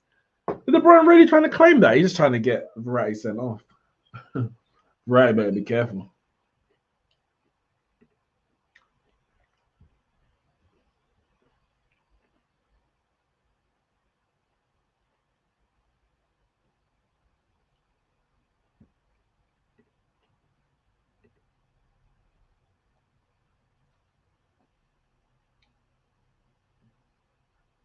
Idiots from the edge of Belgium's box.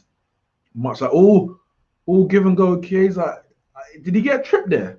I wonder if he went down, he might have got that. I wonder.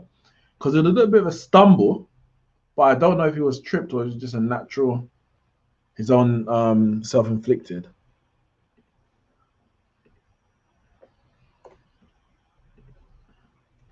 Interesting.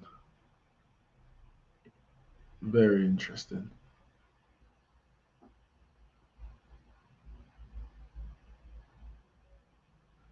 Corner by Ailey, flicked on the net post. I think that's up for another corner. Must be. Yes.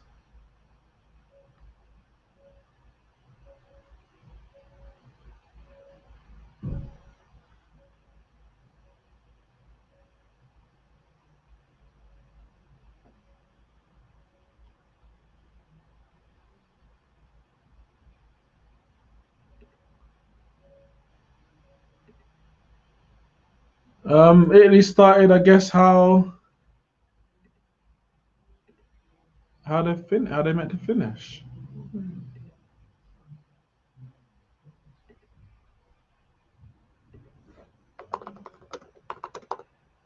Italy started the second half pretty much how they've been playing the whole first half, on the front foot, on the edge of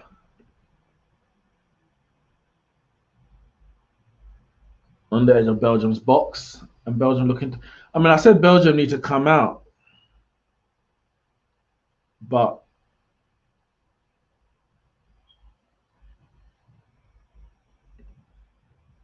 maybe they can't. Maybe they can't.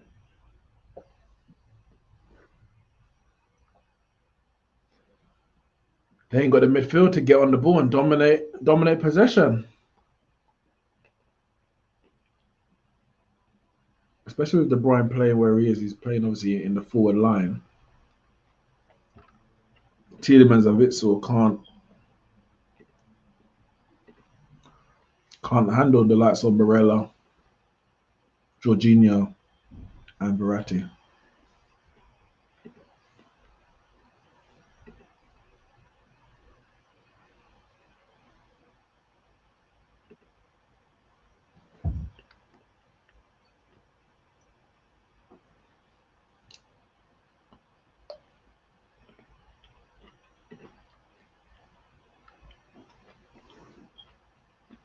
$50 minutes gone, Belgium 1, Italy 2.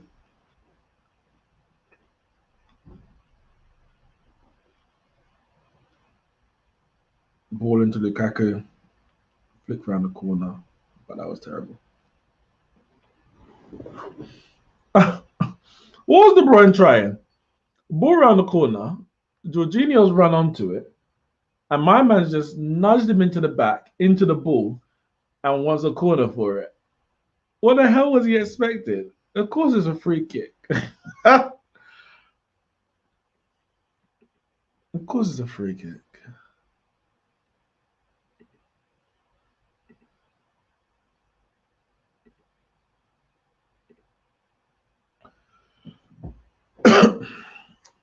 What changes can Belgium make? Carrasco, maybe? Mertens? Michi Bashiwai. Bashiwai in the squad.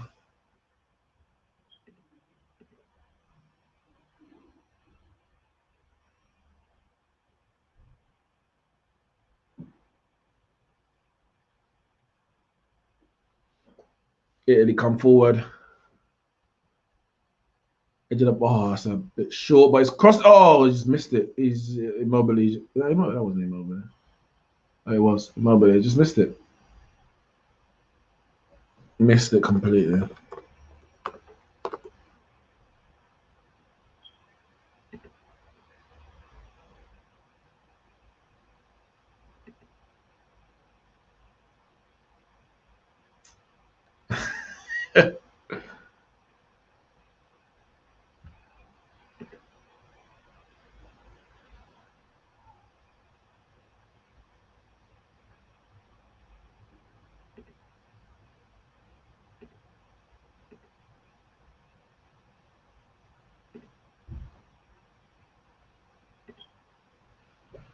Um, Belgium have already threatened Donnarumma in this second half. I know there's a long time to go, and they only need one goal. But at what point do they? I mean, you have to credit Italy. Belgium can bear like it's the moment Belgium step into Italy's half, they press, they get on them, and there's no one in that midfield for Belgium who's able to. When I say able to, I mean, oh, that's a good turn by Doku. When I say able to, I don't mean ability wise, but actually doing it to break the lines with either a pass or a run. They're not doing it. It's very slow, very.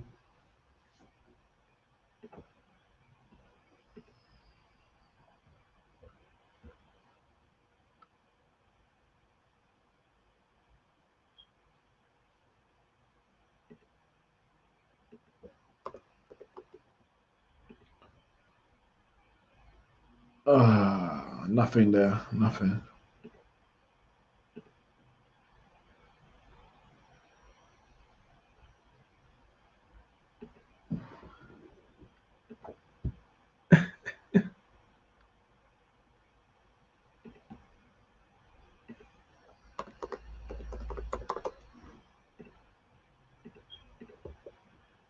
Um,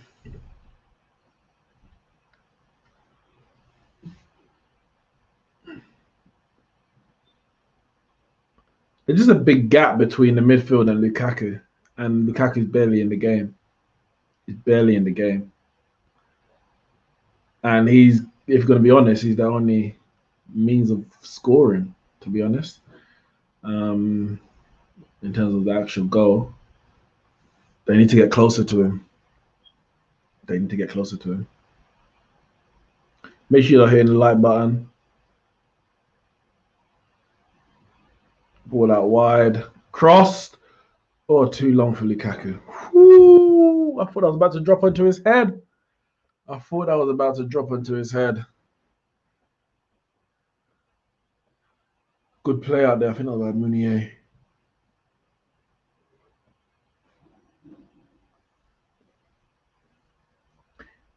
Italy, if Italy don't win this game, they're gonna feel like, I mean, they've done themselves a disservice. Belgium barely created anything. Oh, Doku's passed on the left, cross. Oh, keeper spills it, but gathers at the second attempt. Ooh, that was sharp from Doku. Skinned his player, driven in low. Keeper gets a hand on it, and then pounces on the rebound. A couple times now, Doku's used a bit of his pace, agility, acceleration just to beat his marker quickly. Obviously, won the penalty. So he's a bright spark out there. Martinez went with him instead of, that must be a corner. Yeah, Martinez went with him instead of Mertens, instead of Carrasco. There were options. He's done all right. He's done all right.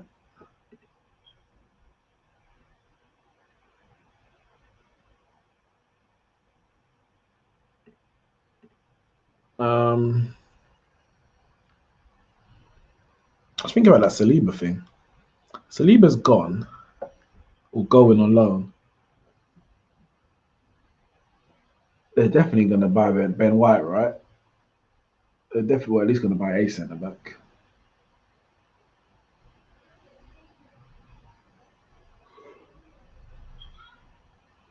So he's Arsenal defenders now. No Saliba. They got Mavropanos. No Luiz. So Rob Holding, Mavropanos, Chambers. Am I missing someone? Ooh! Someone's gone down, but no penalty given. No penalty given. He did get back up straight away, though. So I don't think he was.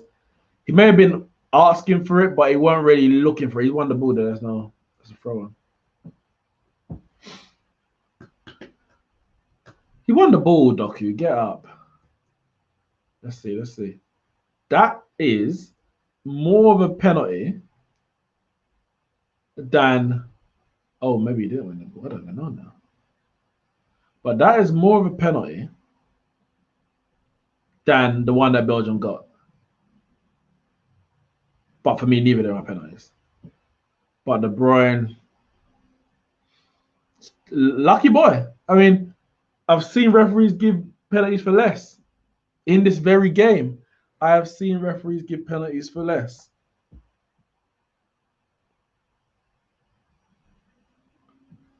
So De Bruyne got lucky there, you gotta say.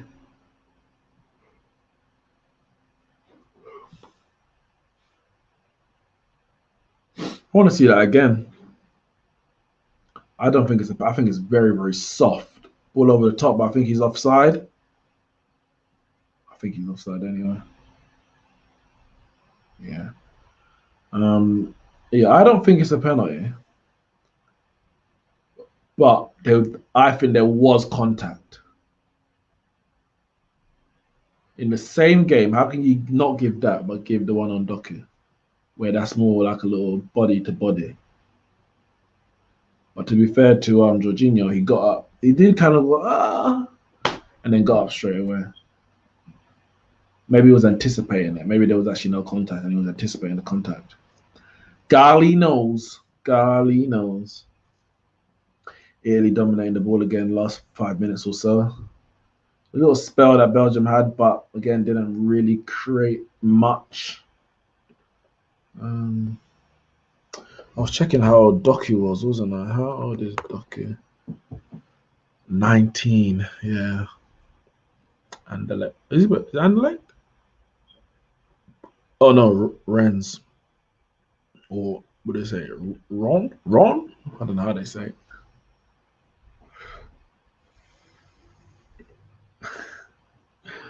Oh God. Things ain't looking good for Belgium.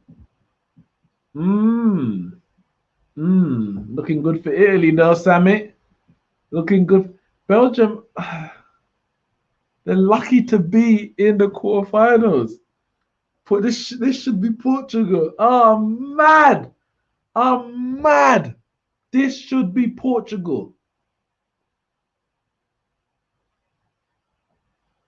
And listen, they may get boxed up by the Italians too, innit? But I feel like they give them a better game. Belgium's been second best from minute one. And they've made no attempt.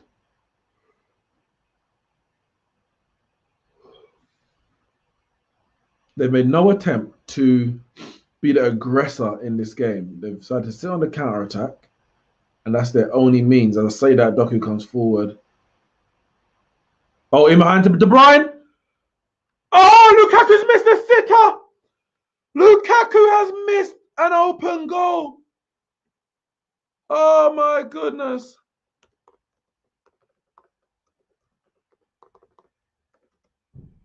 He's missed the sitter on his right foot. Doku plays in. Oh, it's been blocked.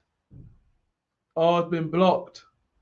Oh, to be fair to you, I'll be fair. I thought he just missed it. To be fair, he's still got to score. He's still got a great block, but he's got to score it. I don't care. You're a striker.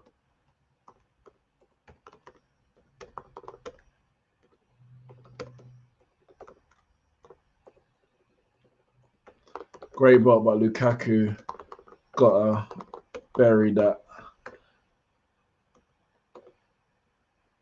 Oh, ball over. Oh, it's a terrible touch by Immobile. Oh, that's a terrible touch. Two strikers in a matter of minutes, a chance to do something in the game. To get a crucial fourth goal. Oh, I think he's got to score that. I think he has to score that. It's great. Doku breaks. Slips in Kevin De Bruyne, and De Bruyne uses on his left foot, cuts the ball right across the area, and Lukaku's at the back post on his right foot, and he kind of just doesn't get any power on the shot. It's like he just puts his foot there, and it there's no power. It just hits. It just I don't know. It's gonna cross. I say great. I said great block, but it's not a great block. He's just there. He's great. I guess it's great positioning. I guess yeah, you can say great block then. Yeah, that's a great block because he got in the position that he needed to be in. But sorry, hey, Lukaku has to bury that. Oh, ball in behind. Oh, tipped by Courtois. Cross across the face of goal.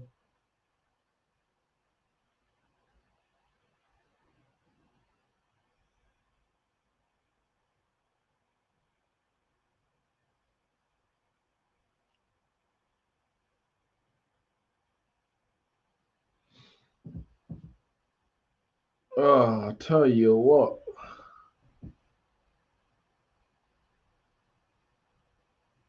I tell you what.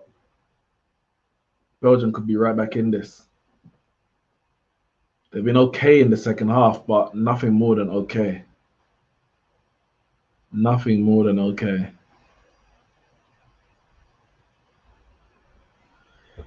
Italy survive.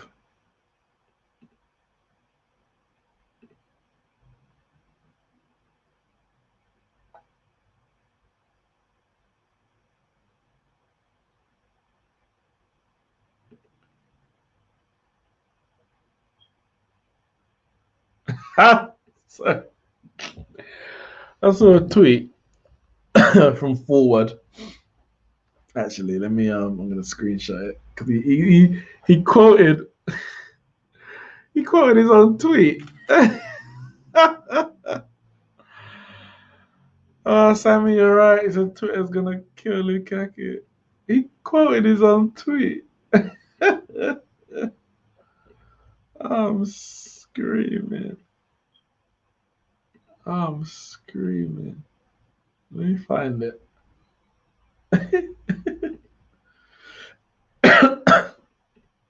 There's a reason why Ramsey calls him small game Romelu. He goes, they said you don't deliver in big games. They were right. You can't miss those. You can't. And it's a big game. And it's a big moment. Because if Italy score, oh, you have to score that.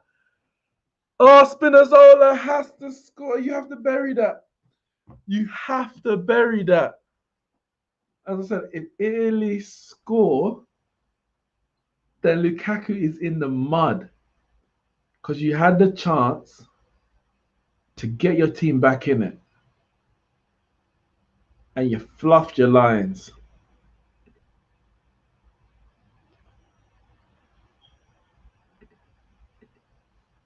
Mertens coming on.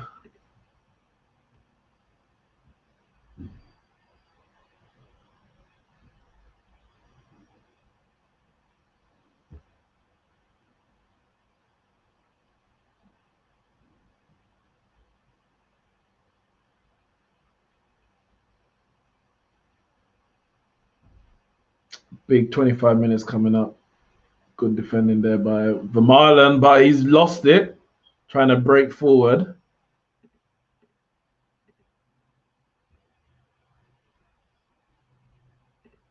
I see people are talking about Love Island already.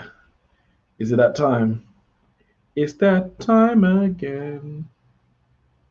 When is he gonna? Who's he? Oh.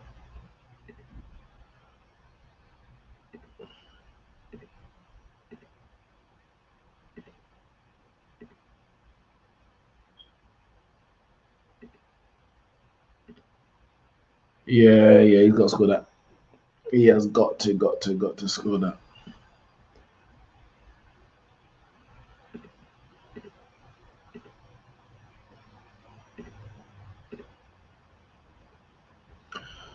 Small game Romelu.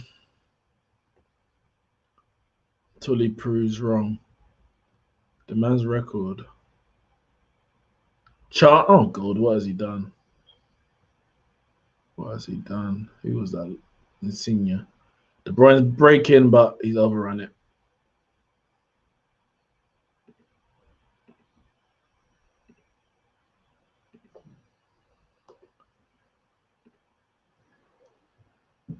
Oh, this time moving slow. You know, when your team's winning by a small margin, the time moves slow. When your team's losing by that same margin, you blink twice, and there's 90 minutes gone. Get on with it.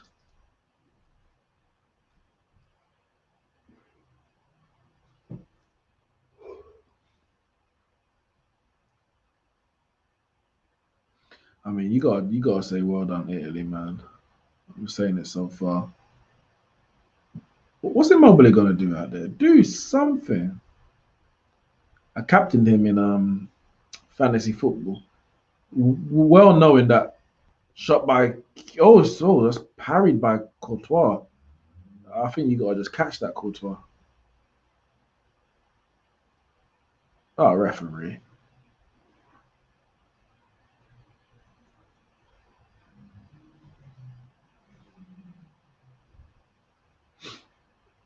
I think Courtois gotta just hold that, to be honest. All right, Tielemans off, Dries Mertens on, and Carrasco's coming on for Doku. Oh no, it's not Doku. That's what I was thinking. That's why I said it like that. I was thinking Doku, really, but it's not. It's not Doku. So Tielemans off, and who else? I think they must have gone off on the far side, or maybe not yet. Mounier. Oh no, it's not Carrasco. Chadley. Nasser Chadley, ex-Spurs on. Yeah, he's played wing back a few times. Interesting. Neeks, if KDB had the ability to play in a pivot like Modric, Pogba, Thiago, etc., then Belgium could bring on another attacker. Yeah, I guess so. Or if they just had better. Oh, chance. Chadley! Oh, it's behind Lukaku. Oh, it's behind everyone. Oh, that was a chance. That was a chance. Italy gotta be careful. Italy have to be careful.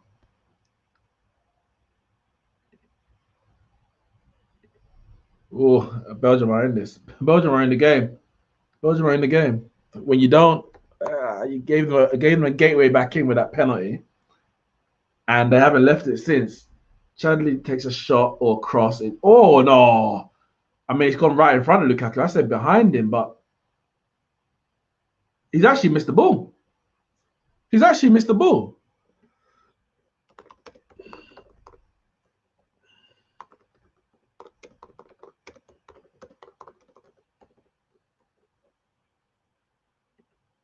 I think he just missed the ball.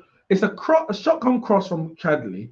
It deflects up, and Lukaku's front, 3 yards out, and the ball. It's a terrible run. Who was that? And the ball just goes past his face.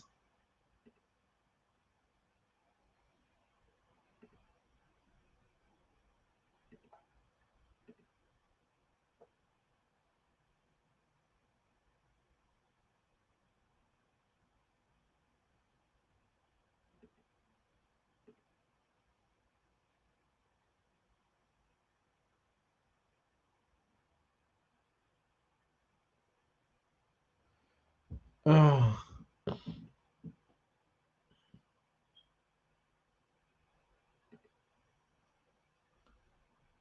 Wait, what happened to Chadley? Is he injured? He only just came on.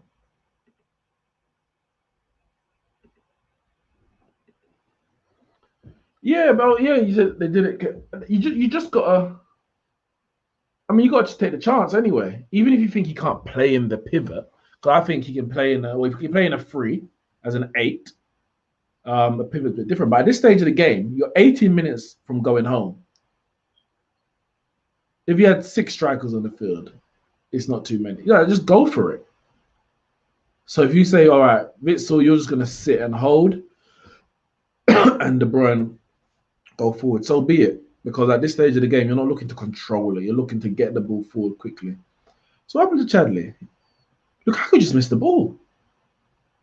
I'm trying to work out. He just missed it. He tried to flick it. Chadley's off already, is he? He tried to flick it, but the ball was past him.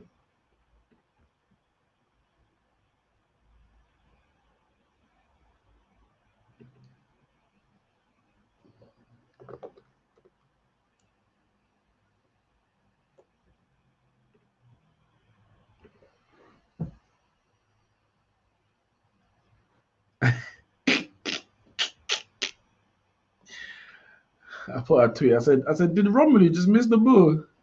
And the devil's avocado. Chadley got subbed on and subbed off. Wait, is that all this? That's not all those subs, is it? Or did they just make it? So Variety's come off. He's been on a yellow for a minute. No, they haven't made all this. So they only made 2 subs. Variety's been on a yellow card since since the 20th minute. So Brian Cristante is on. Immobile finally off. So Dennis Pratt came off for Chadley. Immobile finally off the pitch. He has been doggone awful. I'm not gonna lie. The ball's into him. He's not holding it up. He's not finishing the chances.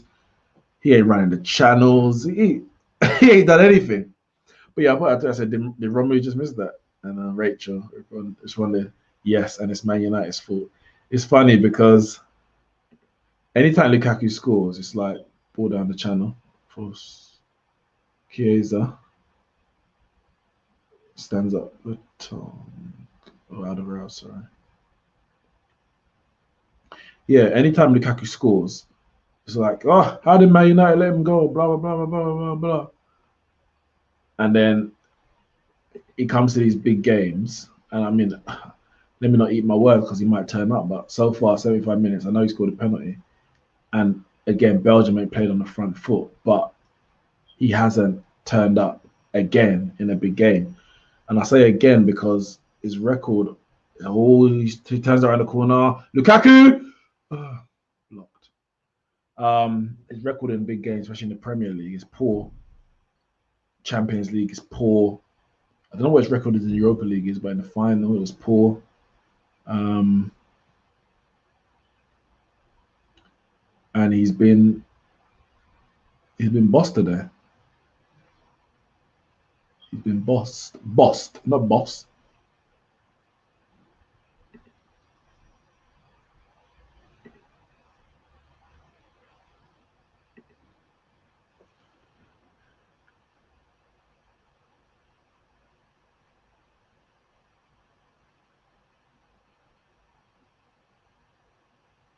Oh, that's a great spread. It's too far. That was a great ball. Who played that? Yeah, Spinazzola got a bit of cramp. Injured. He's saying come off. Is that hamstring gone? It can't be cramp. It can't be cramp because no, he kind of slipped. Something went. I don't know what went, but something went.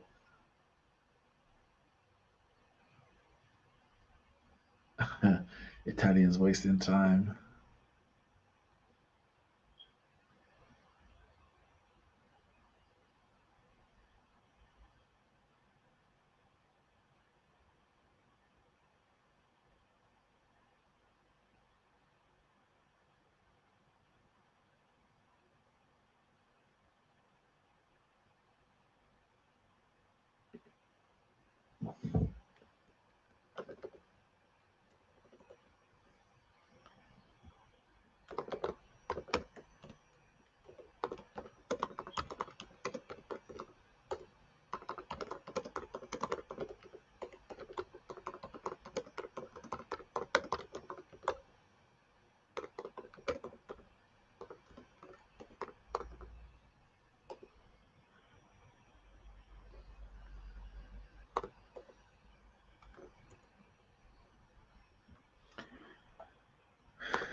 Neeks, Lukaku can't play Juve, bro. He has no time. Oh, God. Juve morning. What happened to my camera? Camera went a bit fuzzy. Juve morning. He can't play Juve. Oh, God. Oh, God. It's funny, though, because I said, like, see, something pop. I don't know what went on Spinazzola. Ooh, what's he holding? What's he holding? What is he holding? I don't know what's gone. Lukaku's a very good striker. He's a very good striker. His record is world class. But is he world class? You can argue it, but you can argue both ways. What's his record in the Champions League? As a matter of fact, what is his record in the Champions League? Let me have a check. Lukaku Champions League record. Let's see, by competition.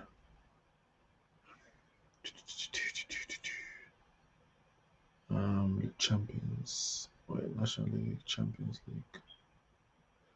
So his Champions League record, he has got 4, 6, 8, 13 goals in 10, 19. Oh, what can I say? Sorry, 6, 4, 6, 8, 13. Okay, 17. 13 goals in 27 games. Not bad. That's not a bad record. I'm not gonna lie, that's not a bad record.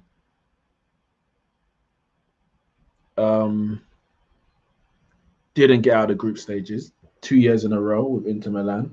I think 1 year they finished bottom. Next year they finished third. Lost in the Europa League. I think he scored an own goal.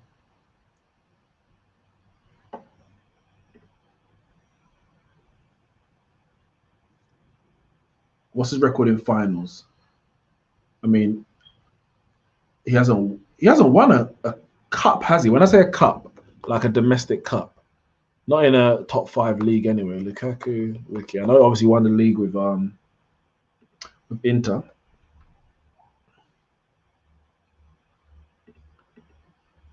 Let's see.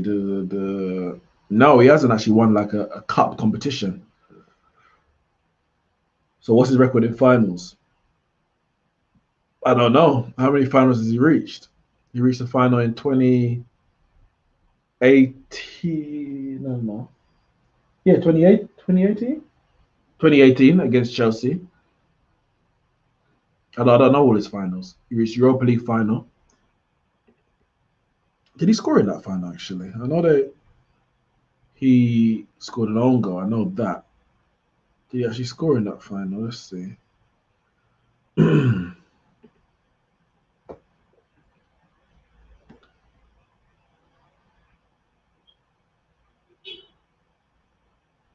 Final. What's the final?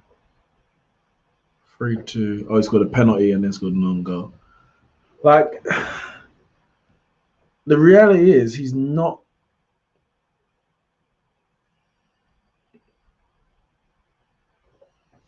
He's not a big game player. He's just not a big game player.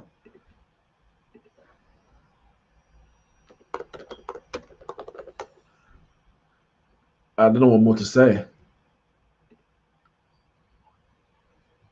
It's those pressure moments where you say, all right, I need you to turn up now. I need that goal now. In this big game, this is the crucial goal. This is going to turn the tide. And I mean, he scored, I think, 1 and got 2 assists in big 6 games in the 2 years at Man United. 1 goal. That's not good. Champions League, didn't score against Real Madrid. Belgium come forward. I'm trying to see. Okay, he scored one against AC Milan, so that's a derby. We'll give them that. He scored 2 against AC Milan, 1 against Juve last season, none against Juve in the cup, knocked out. The season before, scored 1 against Barca, the last group game where they lost and finished bottom of the group. Scored in every Europa League game actually, and then obviously lost the final to Sevilla. Doku! Woo! Great run by the 19-year-old and fires over the bar. Yeah, Doku looks lively.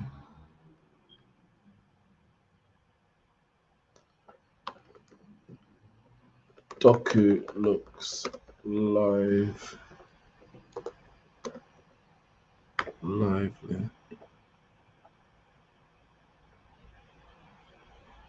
Let me see something.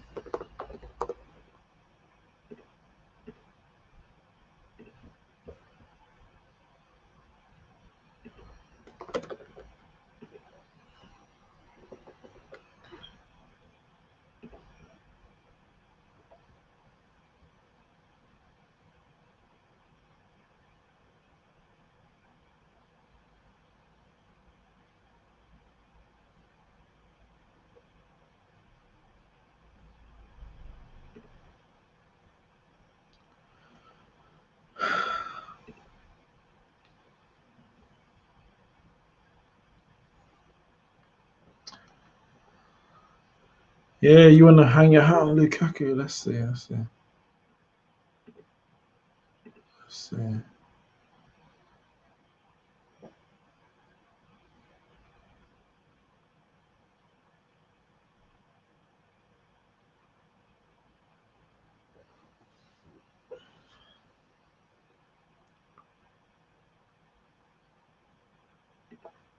Yeah, so I was saying the season before last, Europa League, he banged.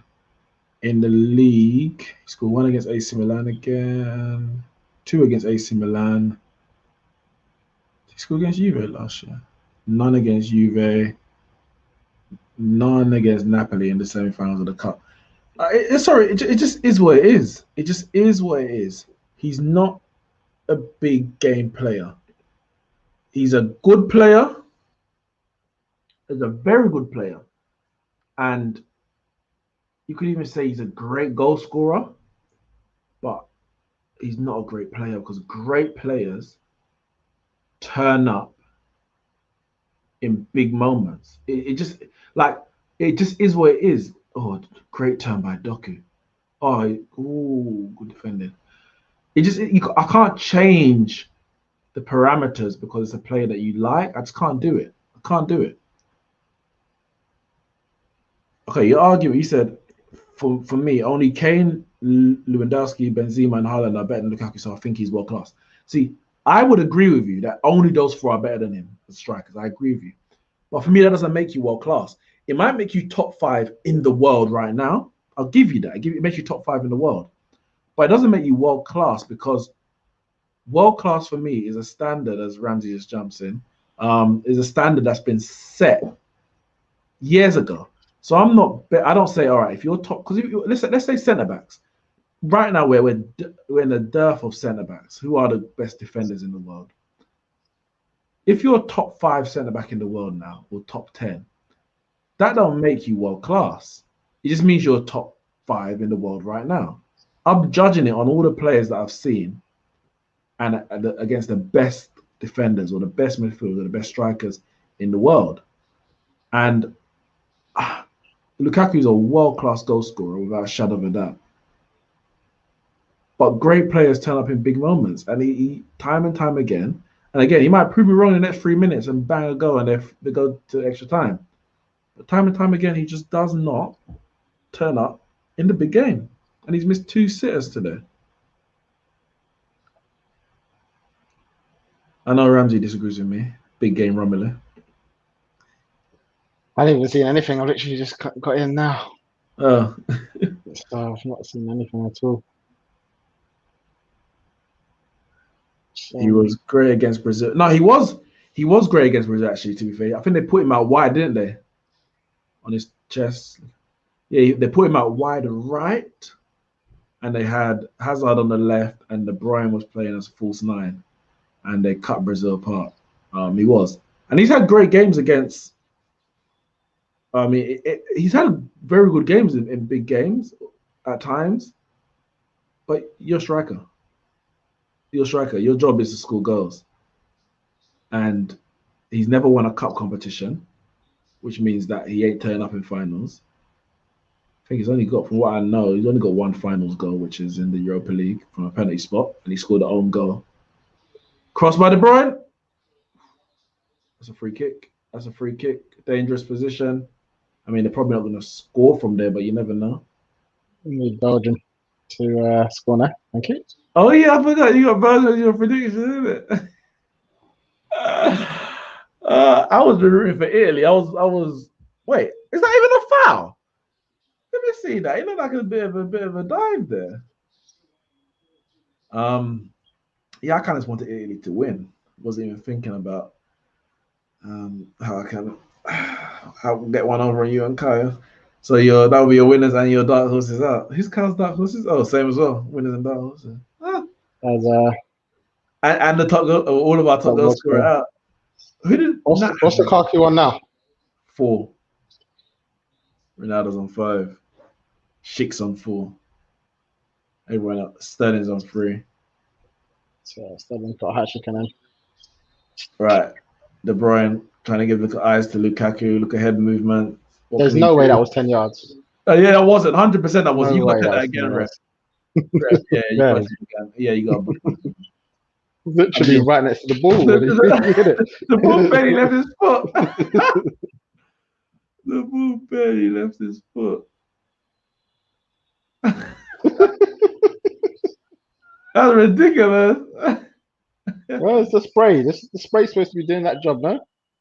They might have even had the spray, but the ref turned away. He was looking in the box. He's not. Look, he's not putting the spray down again. Oh, okay.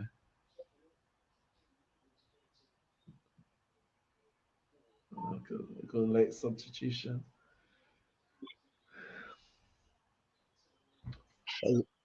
5 minutes. 5 minutes stoppage time. Chiesa coming off. Who's been the better team?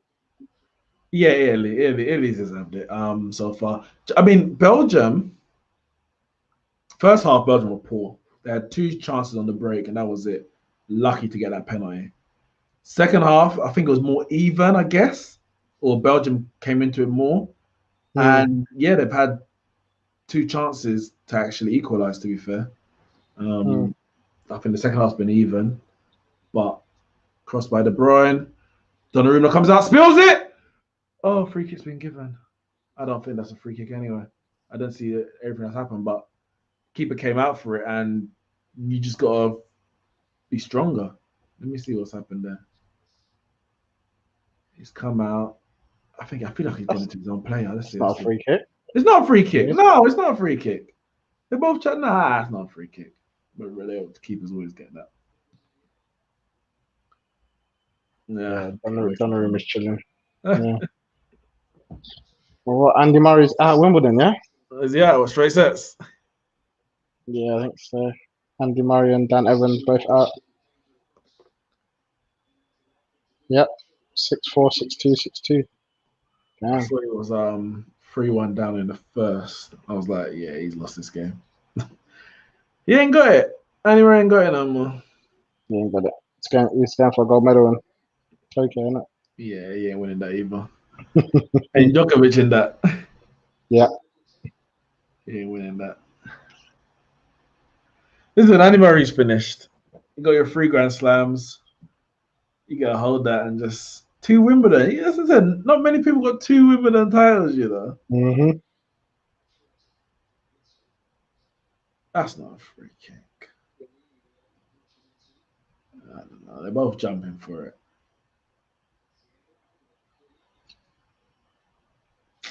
Get out, man. Get out. Yeah, Belgium been playing a lot on the counter attack in this game. Oh, you wanted them out anyway because they were going to disgrace you in the semis against Spain anyway. Better they disgrace you now and put you out of your misery. Well, I mean, just means that it's coming home, innit? That's what it means. Well, Italy versus Spain. Italy going to want some revenge for that 2012 drumming they got. You might not be good enough to get the revenge. I think they might. I think they're gonna actually pump Spain. I thought you said semi-finals. Semi-finals is there. So quarterfinals is their match. That's what I said. I said quarterfinals, they're out in the next round. That's what I said. So listen, don't listen to me. Don't listen to me. Italy's in the final. Italy versus England. It's gonna be a tough game for England. And everyone getting ahead of themselves.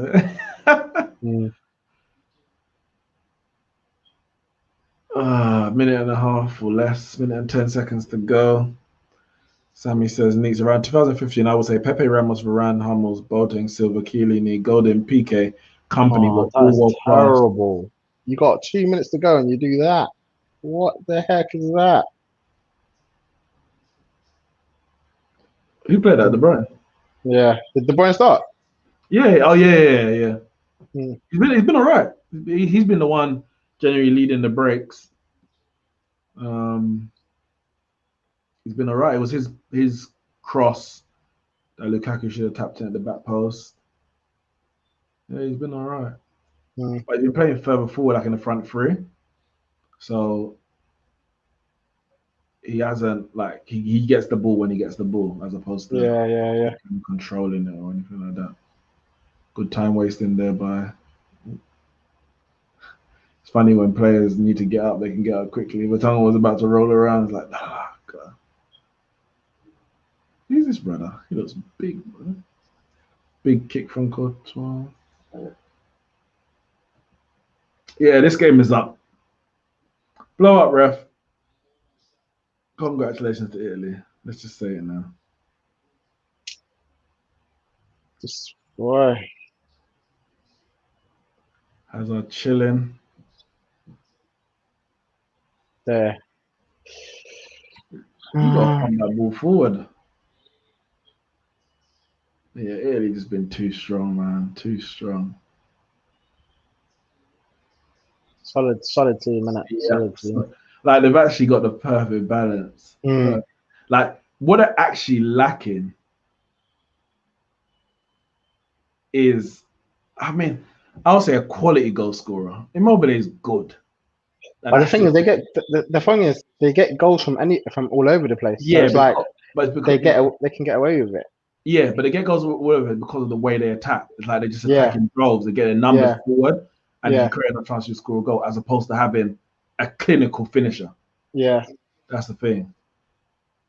And that's what I was talking earlier. Like Shane was saying, he thinks the first 20 minutes are going to be it's going to be. Let's see, chance on the wide right. Enough time. Get up, corner, get up there. Corner. Keeper's going to have to go up. Everyone's going to have to go up. 96 plus. Blood fire. 97th minute. When the keeper's got to go up. Keeper is up. Courtois is in the. Horrible corner. Flicked over. Goal kick. Game over. Blow up, ref. Good Donnarumma.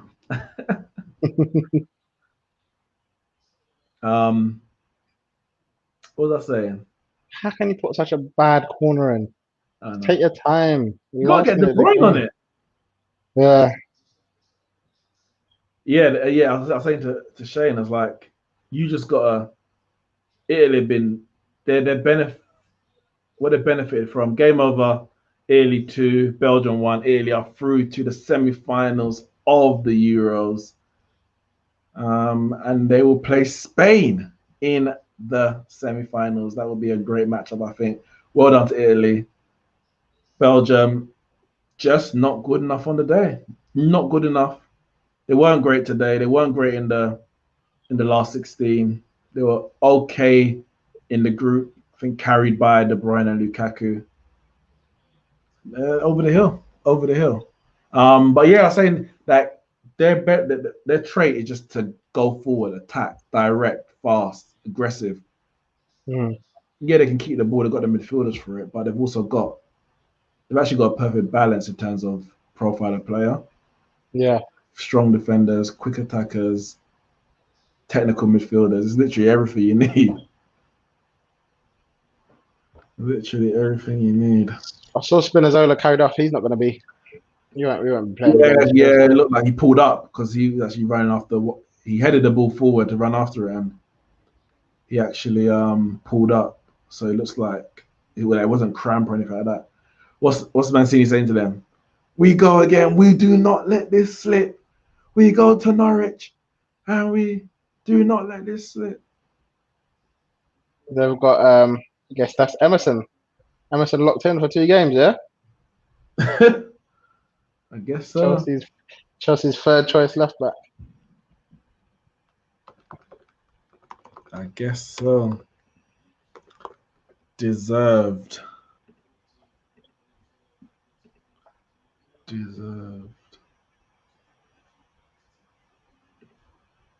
Let's get some of these stats up.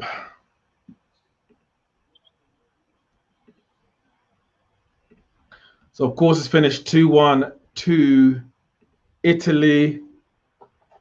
In the end, 14 shots to Italy, 10 to Belgium. 3 on target each. So neither keeper were tested greatly, but Donnarumma did pull off some decent saves in the first half, especially one from De Bruyne and one from Lukaku. Block shots, 5 from Belgium, 4 from Italy. Those defenders were putting themselves on the line. None more so than Spinazzola. I say put himself on the line. He was in the right place at the right time. As Lukaku at the back post should have slotted away to make it 2-2. Should have, 100%. But Spinazzola was there to block it on the line. And that kept the lead, which is ultimately the winning scoreline. 54% possession to Italy, 89% pass accuracy. And they're through to play Spain. Now, before we finish, I just need to give a little update on as we did at the beginning, on the top goal scorer. Why did he bring on Pryor for Chadley? Yeah, I didn't understand that one. Carrasco. Surely you slap on Bentex or Batshuayi. Yeah. They kick ball all tournament. I don't trust them at all. Why do you even call them up if you don't trust them? in case the guy got injured, isn't it? I don't know. I didn't understand that Pratt one. Top goal scorers.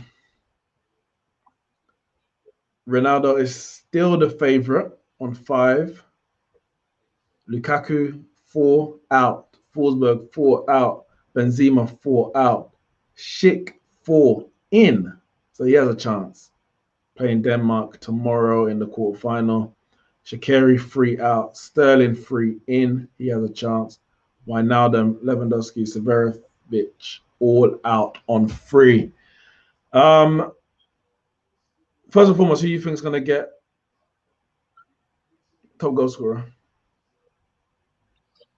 It's Ronaldo's to lose right now, isn't it? It's in his hands. Yeah, but it's not, is it? He ain't got no control over it. Yeah, I can't see anyone else getting enough. I don't think Czech Republic will get through Denmark tomorrow. So even if he's I can't see it unless he scores tomorrow. I can't. Sterling got 3 goals in 3 games. If he gets 3 games, maybe he's got 2. I think he got 2 in him, possibly. Possibly. At best, I can't see anyone going past Ronaldo on 5. Possibly tie-in. Like Schick could score tomorrow. Sterling could get 2. I think Ronaldo will definitely end at least joint top goal scorer. Sammy says CR7 golden boot. The irony of Italian team out footballing Spain in the semis. And I expect them to do it. I expect them to do it. Mm. It'll be interesting to see. I think you probably get 50-50, to be fair, possession. Similar to like when Chelsea played Man City, like in the FA Cup and that kind of stuff, and the Champions League, where it's like, yeah, okay, you're gonna let them have the ball a bit, but you're not gonna. It's not gonna be 65-35 or 70-30. Yeah. The ball. Yeah. Quick predictions for tomorrow: Denmark versus Czech Republic. I think Denmark will win that. Denmark will win that. You said that very, very quickly, and yeah, I think Denmark are in solid at the back. I think that's going to help them tomorrow. I don't think they'll be open. They'll just keep playing their game. So I think they'll have too much. I think they'll win. It's not going to be easy though. Czech Republic have been very good defensively. Very good defensively. I think they conceded one against England and one against Croatia. Kept a clean sheet against Netherlands. Yeah, I think I'll go 1-0 Denmark. But I wonder we could go extra time. I think we could go extra time. I think it's going to be a very tight game. And I think either team, whoever, obviously expecting England to get to the semis, I think it'll be a tough game for England in the semis regardless. Yeah, I'll say 2-1 Denmark. Okay. And England, Ukraine. First and foremost, actually, what lineup you expect him to go with? I think he'll go 4-3-3. I'm probably going to say he'll go with a team that started the first game of the Euros. So Foden, Mount, Sterling. Yeah, maybe Shaw instead of Trippier at left back. Yeah, but I think he'll go with Mount. I think Mount will start. Yeah. I don't see Grealish starting now. Just feel like he's gone without the whole tournament. I don't think he would start him now. Because he's got the option to, but I can't see. I think he'll go Foden. Could go Saka, I guess, again, but yeah. I don't necessarily think this is a game for Saka. And I say not a game for him in the sense that I don't think they need the defensive work that he offers. Yeah. In this one. If I was him, I would go. And I think he could. I think he could start Grealish. Grealish has been so impactful off the bench in about 3 games at least. Or 2 games off the bench and 1 that he started at least. I think he could. If you're going to start him, I think this is the only game that he will start him in. I don't think he'll start him in a semi or a final. But I could see him start on the left with Mount in the 10 and Sterling on the right. I just have a feeling that Grealish might start. Yeah. Yeah, could do. Slight feeling. Chilwell, I don't know. If Chilwell don't start this game, barring suspension or injury, he ain't starting in this tournament. I don't think there's a need to start him, really.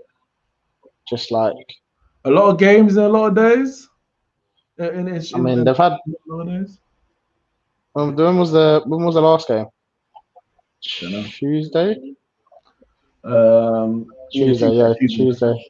Tuesday, Saturday. That's normal for them, isn't it? And then had a week off before that, and a week before that. Wednesday. If anything, I think he will play. He will go Trippier left back. I don't think he'll do it. I think he'll just stay with Shaw. Shaw's been good. He's on form. So I think he'll stick with Shaw, and then he'll go Walker. Yeah, I think he'll go Walker. What about Maguire? Maguire's obviously on a yellow card. Yeah, you've got to play. You've got to play your best. You've got to play your best squad. The chances are Rice and Phillips as well on the yellow. That one of them is going to get. I think. But then I don't think he's actually if like Phillips gets a yellow card or Rice, like one of them, you can bring Henderson in and I think he'll be fine. All right, so why not start Henderson? You could do. If Henderson's good enough to start a semis, then he's sure to start a quarter. Do you just go with your best team? Like, and at this stage, you don't want to make too many changes to the squad out of rhythm. you want to kind of say, you know what, don't want you to get a yellow card, but if you do, like, it's like I'll is deal what with it it. is. Yeah. Yeah, we have to deal with it when it comes. So yeah, I think just play the same squad. Fair enough. Fair enough. Mm. And yeah, prediction for England.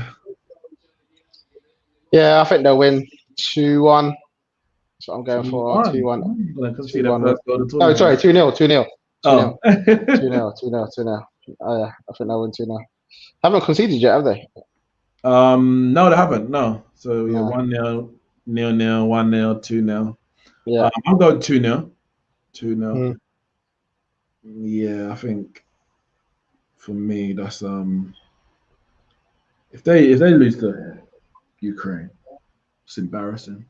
Mm-hmm. That's embarrassing. When you look at that draw. England, Ukraine, Czech, Denmark. Couldn't ask for a better draw. Mm. Before we go, Even Italy, Spain, to over. be honest. Say that again? I think they would have taken Italy or Spain in the final. Like, considering Considering France were that they there, could have got France, there's Portugal, Belgium, Portugal, yeah. I think yeah. they would have taken that. Yeah. Finally, before I go, man of the match for today. I know you didn't watch it.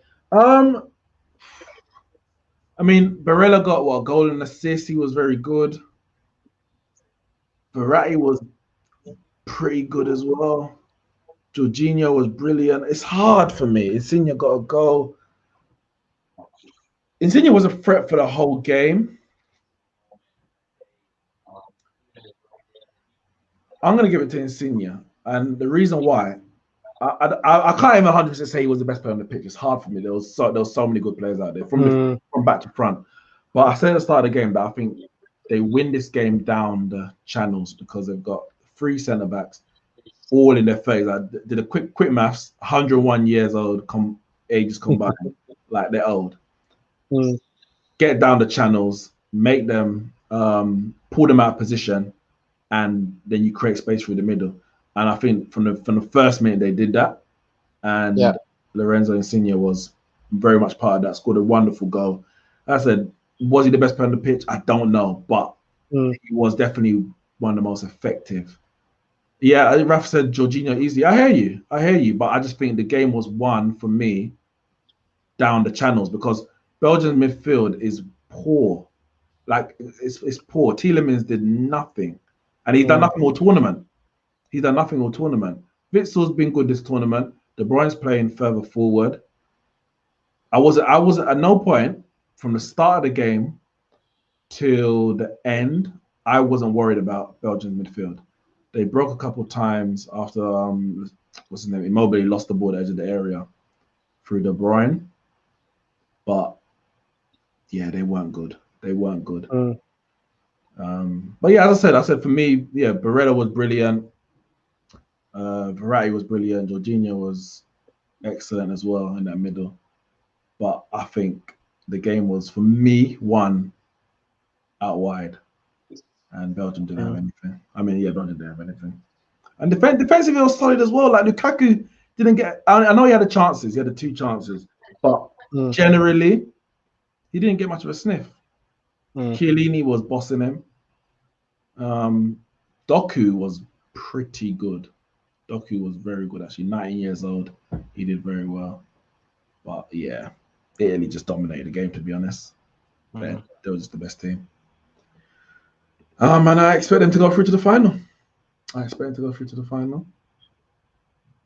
And I mean, at this stage,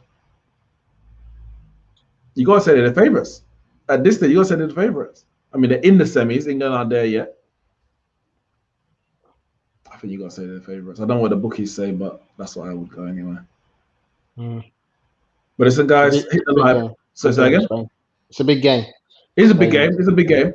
But I just think they've got too much. I think they have too much to Spain.